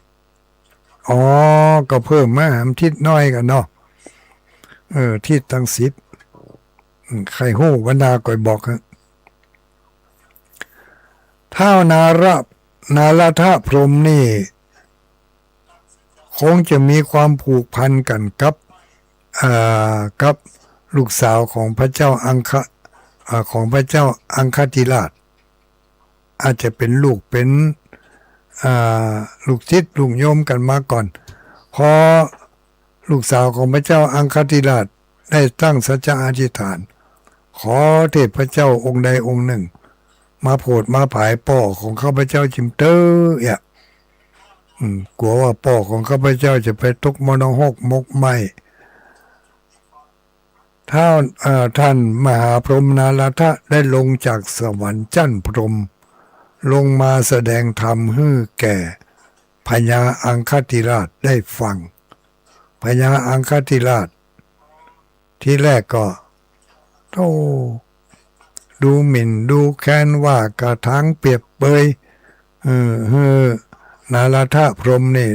ด้วยประการต่างๆแต่ท่านนาลทะพรหมก็ทรงวางอุเบกขามันจะว่าจะได้ก็จังมันนี่นะฟังก็ผ่านไ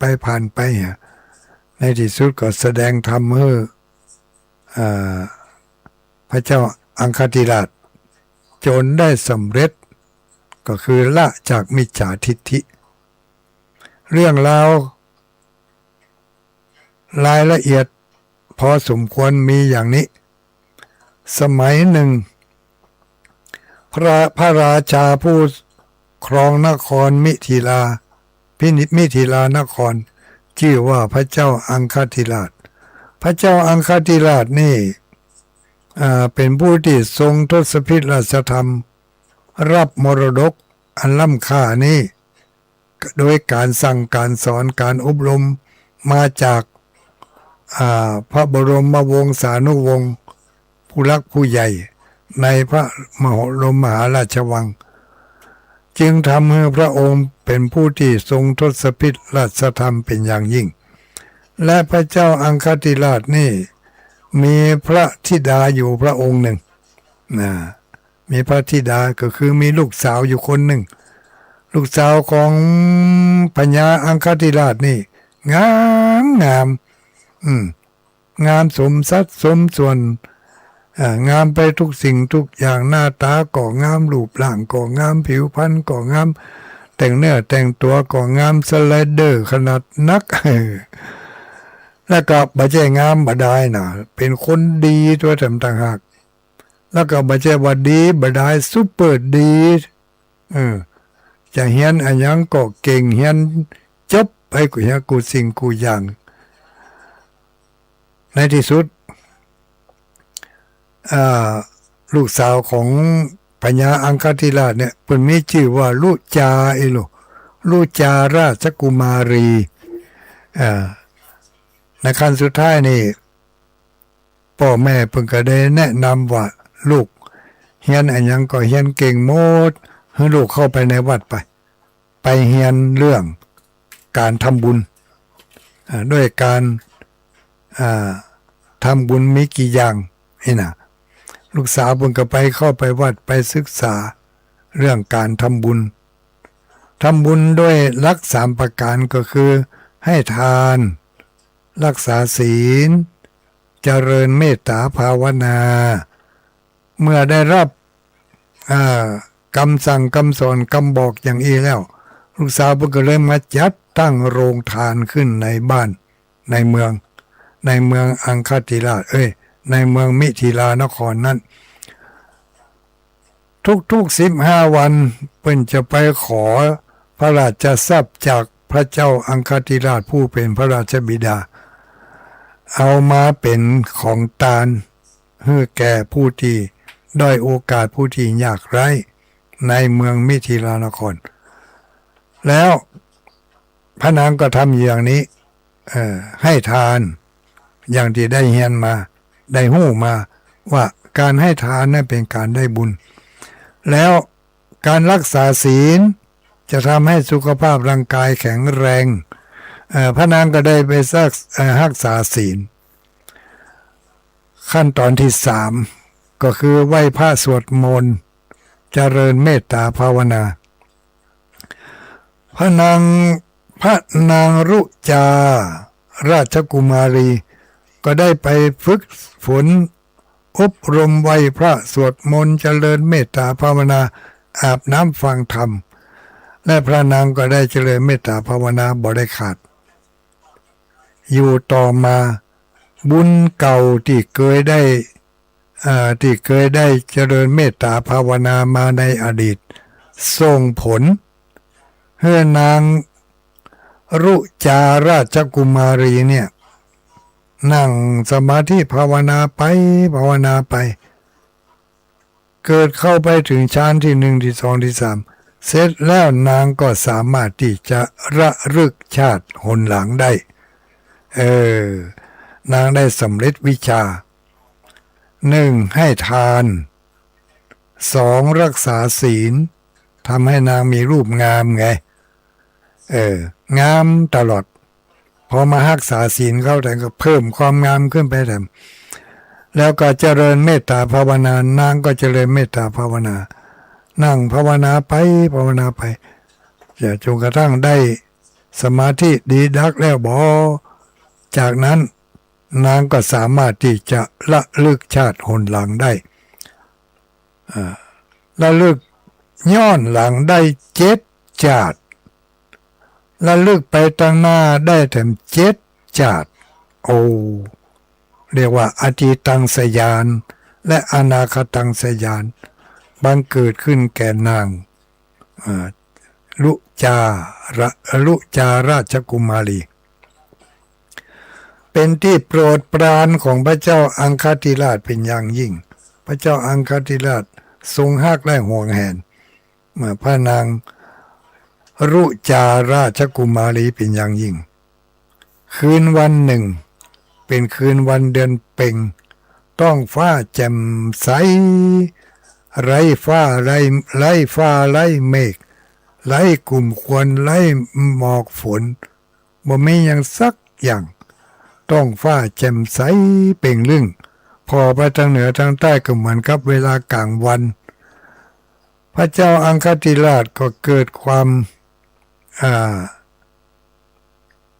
ม่อนอกม่อนใจ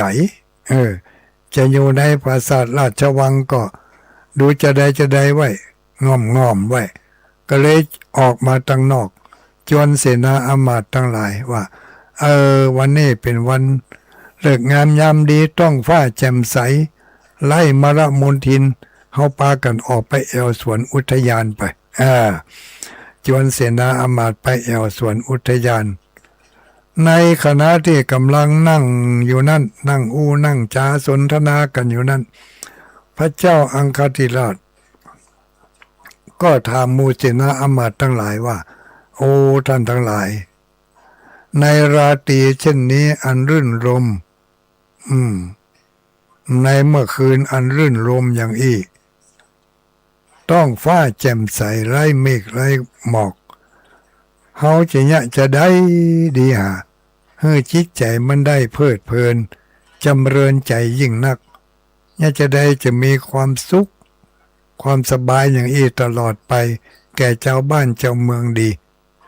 อำมาตย์ผู้หนึ่งเสนอความคิดขึ้นมาว่าขอเดชะ ข้าพระพุทธเจ้าขอเสนอว่าโอ้สถานการณ์อย่างนี้มันปลอดโปร่งโล่งดีเพราะฉะนั้นเราควรจะเตรียมยกทัพหับศึกไปออกจากบ้านจากเมืองไปพุ่นเลยพระเจ้าค่ะพระเจ้าอังคติราชก็ถามว่าจะไปที่ไหน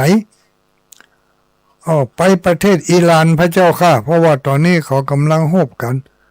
เขาไปปากันไปเอาน้ำมันมาเอามาขายเมืองไทยเขาเนี่ย น้ำมันกำลังแปลงเขาไปป้นเอาน้ำมันเขาดีกว่าพระเจ้าอังคติราชอมาตย์ชื่อว่าอาลาตะอมาตย์นี่นะอาลาตะอมาตย์เสนอว่าเกียมยกทัพไปหบบ้านน้อยเมืองใหญ่ทั้งหลายเอามาเป็นเมืองขึ้นของตัวเองให้หนักที่สุดแล้วพระเจ้าอังคติราชก็บอกว่าดีแล้วว่าได้ท่านสุนามะอามาตย์ท่านหันควรสมควรว่าจะได้สุนามะอามาตย์ก็บอกว่าไหว้สา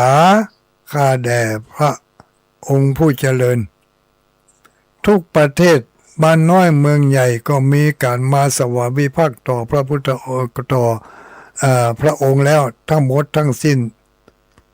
แม้แต่หมู่ซาอุดิอาระเบียก็พากันมาสวามิภักดิ์หมดแล้วบ้านเฮาก็อยู่จุ่มเนื้อเย็นใจพอประชากรชาวบ้านก็มีการจัดงานรื่นเริงบันเทิงแต่ว่าวันซืนแต่ว่านี่ก็จัดงานวันวิสาขะผ่านไปแล้วพระเจ้าค่ะมีความสงบร่มเย็นทางที่ดีเราควรจะจัดงานเลี้ยงต่อไปแถมจัดงานมโหรสพรื่นเริงบันเทิงให้แก่เจ้าบ้านเจ้าจองให้เขาได้มีความสนุกสนานจัดตลาดนัดตลาดอย่างสะพะสะเพ็ดจัดเอาของแปลงมาขายถูกเอาของถูกมาขายถูกขึ้นไปแถมจะเป็นการดีพระเจ้าค่ะพระเจ้าอังคติราชก็ว่าก็ดีเนาะต่อไปวิชัยอามาตย์ท่านว่าจะได้แน่มาถึงอามาตย์ชื่อว่าวิชัยอามาตย์ก็เสนอว่าไหว้สาข้าบาทเรื่องที่อามาตย์ทั้งสองท่านเสนอมานั่นก็เป็นสิ่งที่ดีถ้าทำได้ก็จะดีแต่ข้าพระองค์ขอนำเสนอเรื่องหนึ่งพระเจ้าค่ะบอกว่าพระองค์จะเห็นเป็นประการใดเรื่องนั้นก็คือว่าในราตรีอันผุดผ่องเช่นนี้ข้าพระองค์ควรเห็นว่าเราควรจะไปหาสมณพราหมณ์ผู้ทรงภูมิหู้ภูมิธรรมที่มีความปฏิบัติดีปฏิบัติชอบแล้วก็นิมนต์ท่านให้ได้แสดงพระธรรมเทศนาแก่หมู่เฮาตั้งหลายคงจะดีเป็นแน่แท้พระเจ้าค่ะหมอนี่เสนอแหมอย่างเฮ้ยอมาตย์ผู้นี้ทำพระเจ้าอังคติราชก็หันว่าดีนี่เสนอดีความคิดดี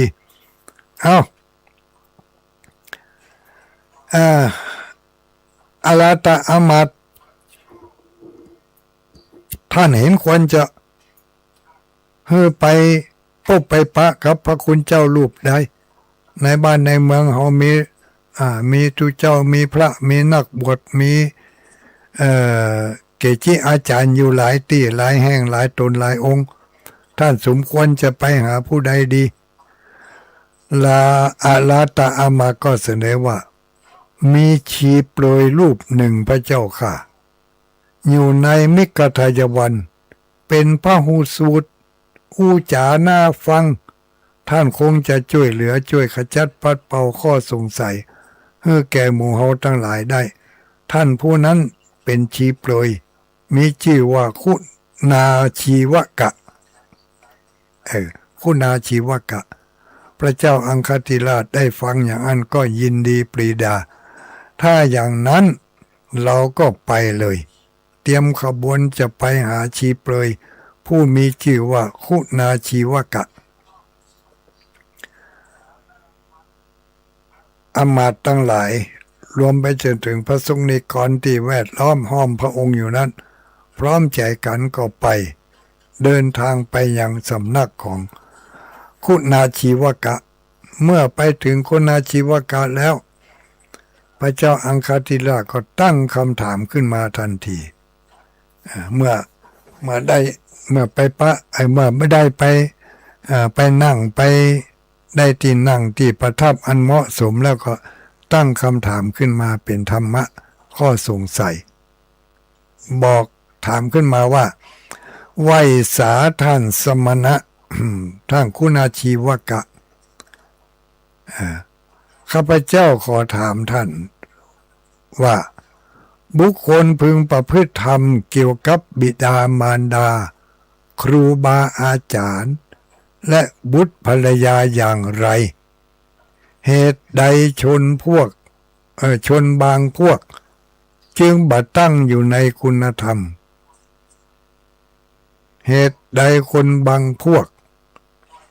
จึงมีความคิดเห็นในทางที่บยุติธรรมเราจะทำอย่างไรดีปดโตกำเนคุณาชีวกะนั่นบ่เคยมีไผมาถามปัญหาเรื่องอย่างอีกำเตือทีนี้ก็รู้สึกว่าละสัมละสาย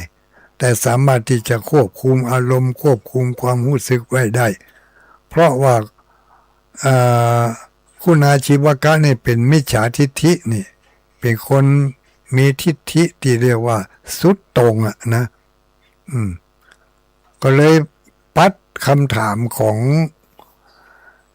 พญาอังคติราชไปแกล้งปัดคำถามเบี่ยงเบนไปทางอื่นเหียแล้วก็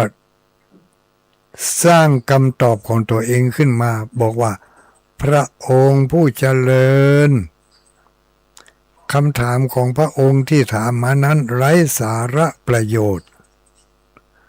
ทางที่ดีแล้วก็ต้องหาประโยชน์จากการฟังอันข้าพเจ้าจะบอกให้ท่านดังต่อไปนี้ในโลกนี้แหละนะท่านมหาบพิตรในโลกของเรานี้ถึงมื้อถึงวันนี้คนเข้าใจผิดกันนักลูกความจริงแล้วถึงมื้อถึงวันนี้บาปบ่มีบุญบ่มีโลกหน้าก็บ่มีโลกนี้ก็บ่มีบิดามารดาปู่ย่าตายายตลอดจนถึงสัตว์ทั้งหลายเกิดมาก็มีสภาพเสมอเหมือนกันหมดบ่มีไผแตกต่างจากกันเท่าใดนักแล้วการฮื้อตานก็บ่มีประโยชน์อันหยังมีแต่จะเสี่ยงกับเสี่ยงการรักษาศีลก็บ่มีประโยชน์หยังมีแต่จะเสียเวลามีความอดความทนต้องไปสร้างความอดทน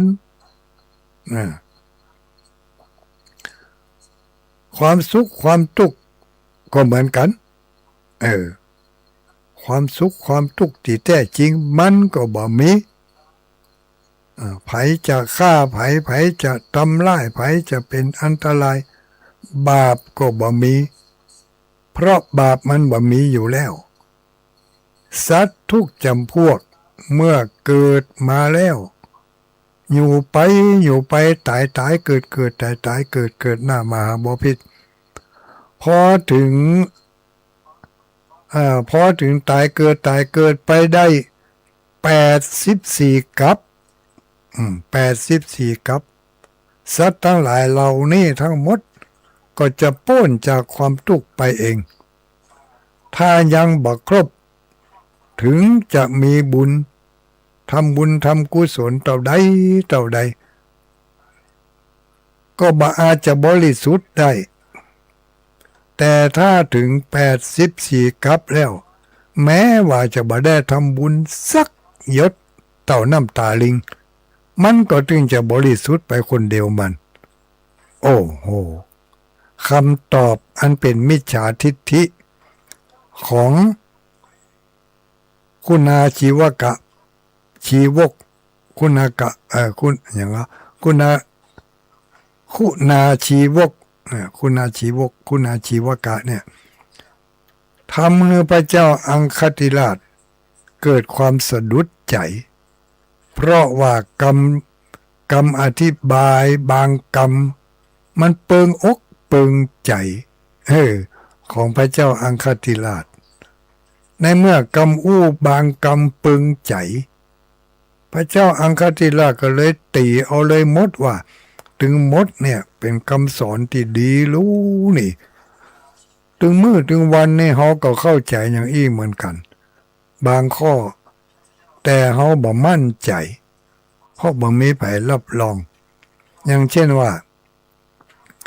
นรกมีจริงสวรรค์มีจริงอย่างเงี้ยเขาก็สงสัยอยู่นี่แต่บ่แต่ก็บ่ฮู้แต่ในเมื่อท่านคุณาชีวกะเป็นผู้รับรองว่านรกไม่มีสวรรค์ก็ไม่มีทำบุญทำทานก็ไม่มีประโยชน์ก็ถ้าจะจริงอย่างที่เปิ่นว่าเฮาเฮ้ยก็เลยยอมรับนับถือเอากรรมอู้ของคุณากาชีวกนี่มาเป็นข้อมั่นใจแล้วพระเจ้าอังคติราชก็บอกต่อไปว่าข้าแด่ท่านอาจารย์ข้าพระเจ้านี่โง่เขลาจริงๆข้าพระเจ้าโมหลงเชื่อว่าทำดีแล้วจะได้ไปสู่สุคติ อุตสาห์พยายามภาคเพียรบำเพ็ญบุญบำเพ็ญกุศลมาตั้งแต่เมินกำลังมาหู้บัดเดี๋ยวนี้ว่าบุญนั่นมันบ่มีบาปก็บ่มีผลกรรมใดๆก็บ่มีทั้งสิ้นบุคคลเฮาและสัตว์ทั้งหลายเมื่อถึงเวลาแล้วมันจะบริสุทธิ์คนเดียวมันอาจารย์ว่าถูก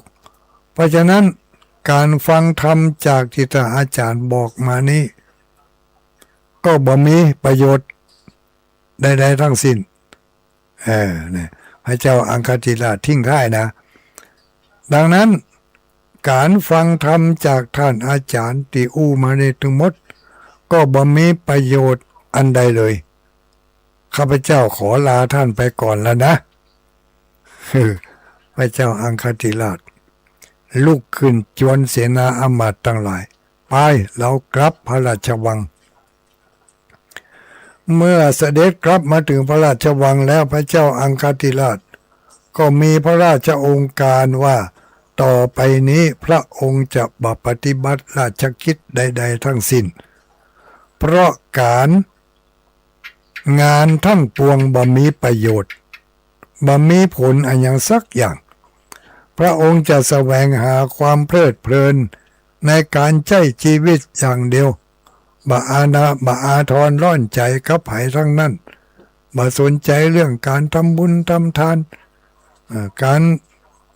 ช่วยเหลือการเอื้อเฟื้อเผื่อแผ่การดูแลพระสงฆ์นิกรให้มีความสุขนั้นเฮายกเลิกเฮาบ่ยะละพระเจ้าอังคติราชเกิดมิจฉาทิฏฐิคือความหลงผิดเพราะไปเชื่อกรรมอู้ของ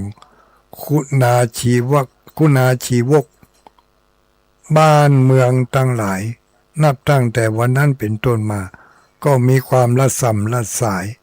มีความเสื่อมจากคุณงามความดีมีการ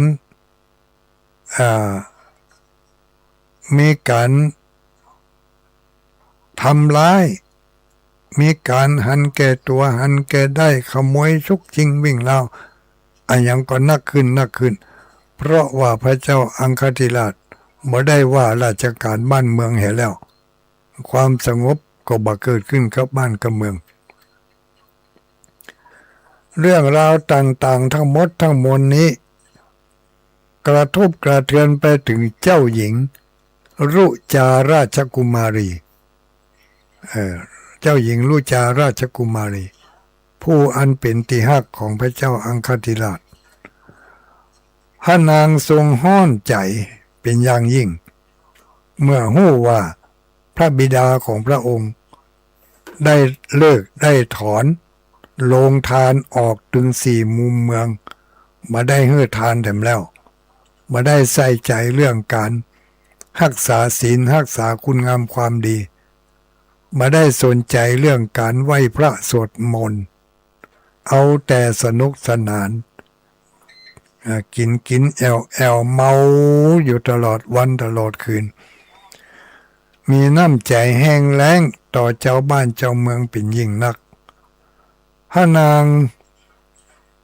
รุจาราชกุมารีก็จึงทรงเข้าไปถวาย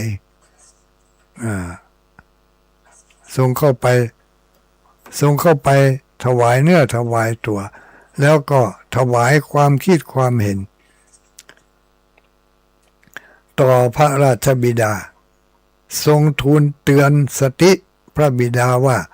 ข้าแต่พระชนกบุคคลกระทำบาปสั่งสมไว้ถึงวันหนึ่งเมื่อผลของบาปมันพร้อมแล้วบุคคลนั้นก็จะต้องได้รับผลแห่งบาปที่ก่อไว้เหมือนกับเรือที่บรรทุกน้ำหนักที่บรรทุกสิ่งของไม่เมื่อที่แรกก็บรรทุกแต่น้อยพอบรรทุกเอาของเข้าใส่นักขึ้นในที่สุดเอาของใส่ไปทิกเรือนั่นก็บ่สามารถที่จะรับน้ำหนักของต่างๆเหล่านั้นได้มันก็จะต้องจมลงไปในแม่น้ำข้อนี้เป็นฉันใดในเมื่อพระชนกในเมื่ออีป่อได้สร้างแต่บาปแต่อกุศลอย่างอี้สร้างสมไปวันหนึ่งในที่สุดบาปกรรมที่ป่อได้ทำนี่สักวันหนึ่งมันนักมันเต็มตีแล้วมันคุณพ่อก็จะได้รับผลของบาปอันนั้นจะมีความทุกข์อกทุกข์ใจจะมีการล่มสลายของบ้านของเมืองจะมีความหายนะเกิดขึ้นอย่างแน่นอนเป็นว่าคุณพ่อคุณพระบิดาคุณพ่อได้ไปคบหาสมาคมกับคนพาลที่เป็นมิจฉาทิฏฐิลูกขอเปรียบเทียบว่าธรรมดาว่าใบไม้นั้นถ้าหากเอาไปห่อหุ้มของเน่าเหม็นใบไม้นั่นก็จะเหม็นไปโดยแต่ถ้าหากว่าเอาใบไม้ไปห่อของที่หอม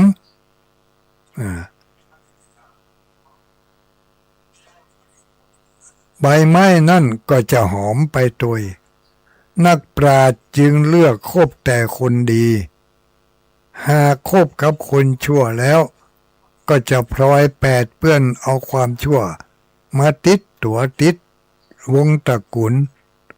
มาติดในชื่อในเสียงอย่างแน่นอนเสมือนลูกศรที่อาบยาพิษย่อมทำให้แหล่ง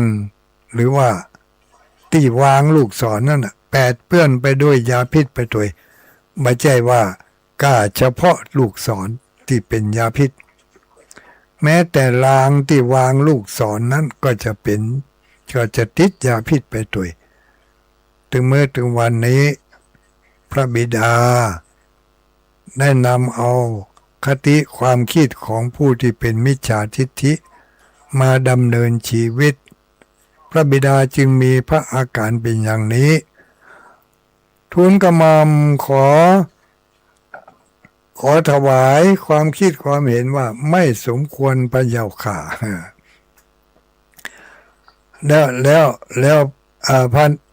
พระนางราชกุมารีก็ยังอ้างด้วยนะว่าหม่อมฉันได้ระลึกชาติหนหลังชาติก่อนได้ระลึกชาติก่อนเนี่ยมาแล้วว่ามีอยู่ชาติหนึ่งที่หม่อมฉันได้ไปเป็นลูกสาวของนายช่างแล้วก็ไปคบกับคนชั่วก็จึงพลอยกระทำให้ได้กระทำความชั่วร้ายขั้นเมื่อตายจากลูกสาวของนายช่างทองแล้วก็ได้ไปเกิดในนรกพ้นจากนรกแล้วก็ได้มาเกิดเป็นสัตว์เดรัจฉานพ้นจากเดรัจฉานแล้วถึงได้มาเกิดเป็นลูกของเศรษฐีโดยบุญบารมีที่ลูกยังพอมีอยู่เพราะว่าลูกได้คบกับมิตรกับสหายที่ดีแนะนำในทางที่ถูกลูกของเศรษฐีนั่นก็จึงพาให้ลูกได้พ้นจากนรกในหลายภพหลายชาติต่อมาจนกระทั่งมาถึงชาติปัจจุบันที่หม่อมฉันได้มาเป็นลูกของลูกของคุณพ่อว่าราชาทรัพย์มาจ้างละลูกของคุณพ่อเวลานี้ก็ด้วยบุญอย่างยิ่งที่ได้มาเกิดเป็นลูกของคุณพ่อแล้วมีโอกาสเนี่ยให้ลูกได้ศึกษาเรื่องการทำบุญให้ทานรักษาศีลและเจริญเมตตาภาวนาจนกระทั่งทำให้ลูกได้สามารถที่จะระลึกชาติหนหลังได้พระบิดาเมื่อได้ยินดังนั้นพระเจ้าอังคติราชก็บ่ใครจะสนใจบอกว่าเรื่องไผเรื่องมันลูกเอาละลูกขึ้นอย่างอันก็ขึ้นอย่างอันไปแต่พ่อบ่ได้ขึ้นละมาเดี๋ยวนี้พ่อจะไปเป็นไปตามที่พ่อได้ยินอาจารย์ว่ามาแล้วล่ะตอนที่ผ่านมานั้นพ่อเข้าใจผิดในเมื่อพระบิดาได้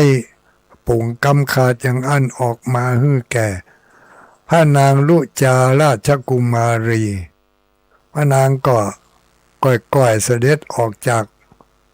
ปราสาทของพระองค์แล้วก็มานั่งคิดจะทำอย่างไรดีพ่อของเขาได้เป็นมิจฉาทิฏฐิไปเห็นแล้วมาสามารถที่จะกลับปิกขึ้นมาได้อย่างเก่าเห็นแล้วอย่าได้ดีหนอจะไปบอกไปกล่าวไปเตือนอย่างใดก็บอกฟังเห็นแล้วนี่ก็มากึดใจได้ว่าจะต้องตั้งสัจจะอธิษฐานโดยบุญบารมีที่ข้าพเจ้าได้กระทำให้ทานก็ดีรักษาศีลก็ดีเจริญเมตตาภาวนาก็ดีบุญกุศลทั้งหมดทั้งมวลที่ได้ทำมานี้ขอส่งพลังแห่งบุญนี้มีอำนาจไปถึงท่านเท้าเทพเทวาองค์ใดองค์หนึ่งที่มีฤทธิ์มีเดชมีความสามารถที่จะมากลับฟื้นความคิดของบิดาของข้าพระเจ้าให้ได้ฟื้นคืนมาเป็นคนดีเหมือนเก่าเหมือนเดิมเนี่ยอย่างที่ว่าเจ้านะแรงอธิษฐานของพระนางรุจารีราชกุมารีนี้ได้ไปดลบันดาลเข้าในหัวจิตหัวใจของท้าวมหาพรหมที่ชื่อว่านารทะท้าวนารทะพรหมหู้ได้ด้วยญาณของเทพก็จึงรับที่จะอาสามาแสดงพระธรรมเทศนาหรือว่าจะมาโปรดให้กับพระเจ้าอังคติราชให้กลับจิตกลับใจจากความหันผิดให้เป็นความหันที่ถูกต้องได้เมื่อลงจากสวรรค์มานั้นลงจากสวรรค์ชั้นพรหมมานั้นก็ได้เนรมิต ได้เนรมิตเป็นฤาษีเป็นฤาษีเป็นนักบวชได้หาบเอาภาชนะได้หาบสาแหลกได้หาบสาแหลกนี่คนเดี๋ยวนี้หูจักเนาะคนแต่ก่อนนี่เปิ้นจะหูจักอยู่สาแหลกที่เปิ้นหาไปเอาไปบอกคืออย่างก็เวลาจะบวชลูกแก้วกาเวลาจะไม่กินมีตานกาเวลาจะไปจ่ายกาใจลีก็ไปจะหาบสแลกไปก็ยังก็หาเปียดนั่นแหะแต่ว่าสแลกนั้นมันจะมีขาของมันแหมอย่างหนึ่งเนาะหาบสแลกข้างหนึ่งใส่น้ำต้นแก้วแหมข้างหนึ่งใส่อย่างใส่ทองคำข้างหนึ่งใส่น้ำต้นแก้วข้างหนึ่งใส่ทองคำแล้วก็หาบเหาะมาผ่านมาทางหน้าต่างของพระเจ้าอังคติราชลอยอยู่บนหน้าต่างส่องหน้าพระเจ้าอังคติราชพระเจ้าอังคติราชตกอกตกใจว่าที่กำกึดที่ว่าบาปบ่มีบุญบ่มีสวรรค์บ่มีนรกบ่มีนี่รู้สึกว่าบัดเดี๋ยวนี้เฮาหันนี่มันเป็นไผนี่ไหนอาจารย์บอกว่านรกบ่มีสวรรค์บ่มีแล้วท่านผู้นี้เป็นผู้ใดก็จึงถามขึ้นไปว่าข้าแด่ท่านผู้เจริญท่านมีวรรณะผิวพรรณอันงามยิ่งนักดุจพระจันทร์ในวันเพ็ญท่านมาจากไหนท่านเป็นผู้ใดมาได้อย่างใดนี่นารทพรหมจึงตอบว่าอาตมาภาพมาจากสวรรค์เทวโลกชั้นพรหมมีนามชื่อว่านาราทะจะมาแอวหาท่านพระเจ้าอังคาริราชถามมาเหตุใดท่านจึงมีฤทธิ์อยู่บนอากาศได้เช่นนี้น่าอัศจรรย์ยิ่งนักอาตมาภาพได้บำเพ็ญคุณธรรม4ประการในอดีตชาติและได้บำเพ็ญมาโดยตลอด 1. ข้าพเจ้ามีสัจจะข้อ 2. ข้าพเจ้ามีธรรมะคือรู้จักดีรู้จักชอบเว้นจากความชั่วกระทำความดีข้อที่ 3ข้าพเจ้ามีธรรมะรู้จักข่มจิตข่มใจข้อที่ 4ข้าพเจ้าเป็นผู้เคยบริจาคมีจาคะคุณธรรม4อย่างนี้ทำให้ข้าพเจ้ามีฤทธิ์มีเดชมีอำนาจอย่างที่ท่านได้เห็นในเวลานี้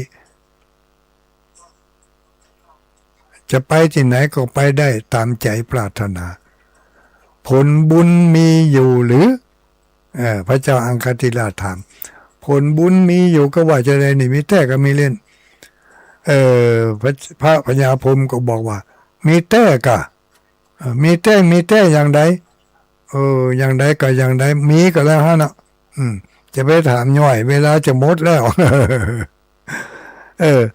ในที่สุด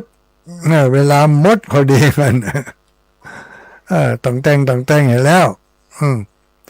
คลื่นสีขาวต่อเนาะก็ขอจบไว้เพียงแต่นี้ก่อนนะเวลามันหมดเห็นแล้วขึ้นสีขาวบางสถานีต่อแหมน้อยปันปอนเนออายุวันโนสุขังปะลังสาธุ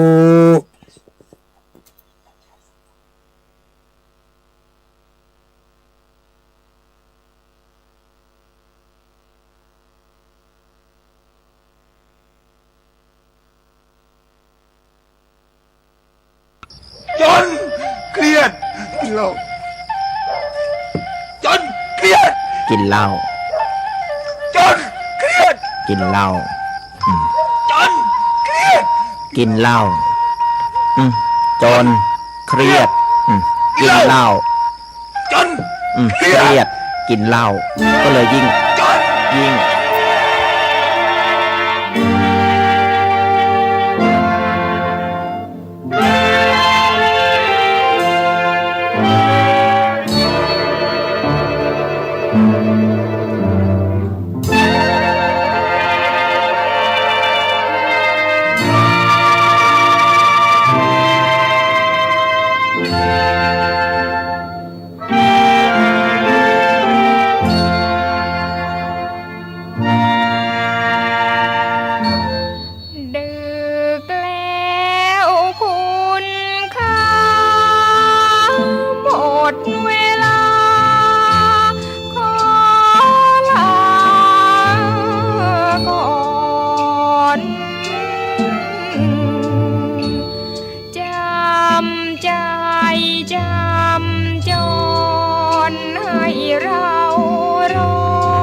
ากไป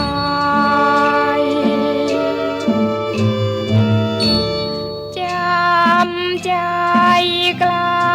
กันรุ่งอีกวันพบกันใหม่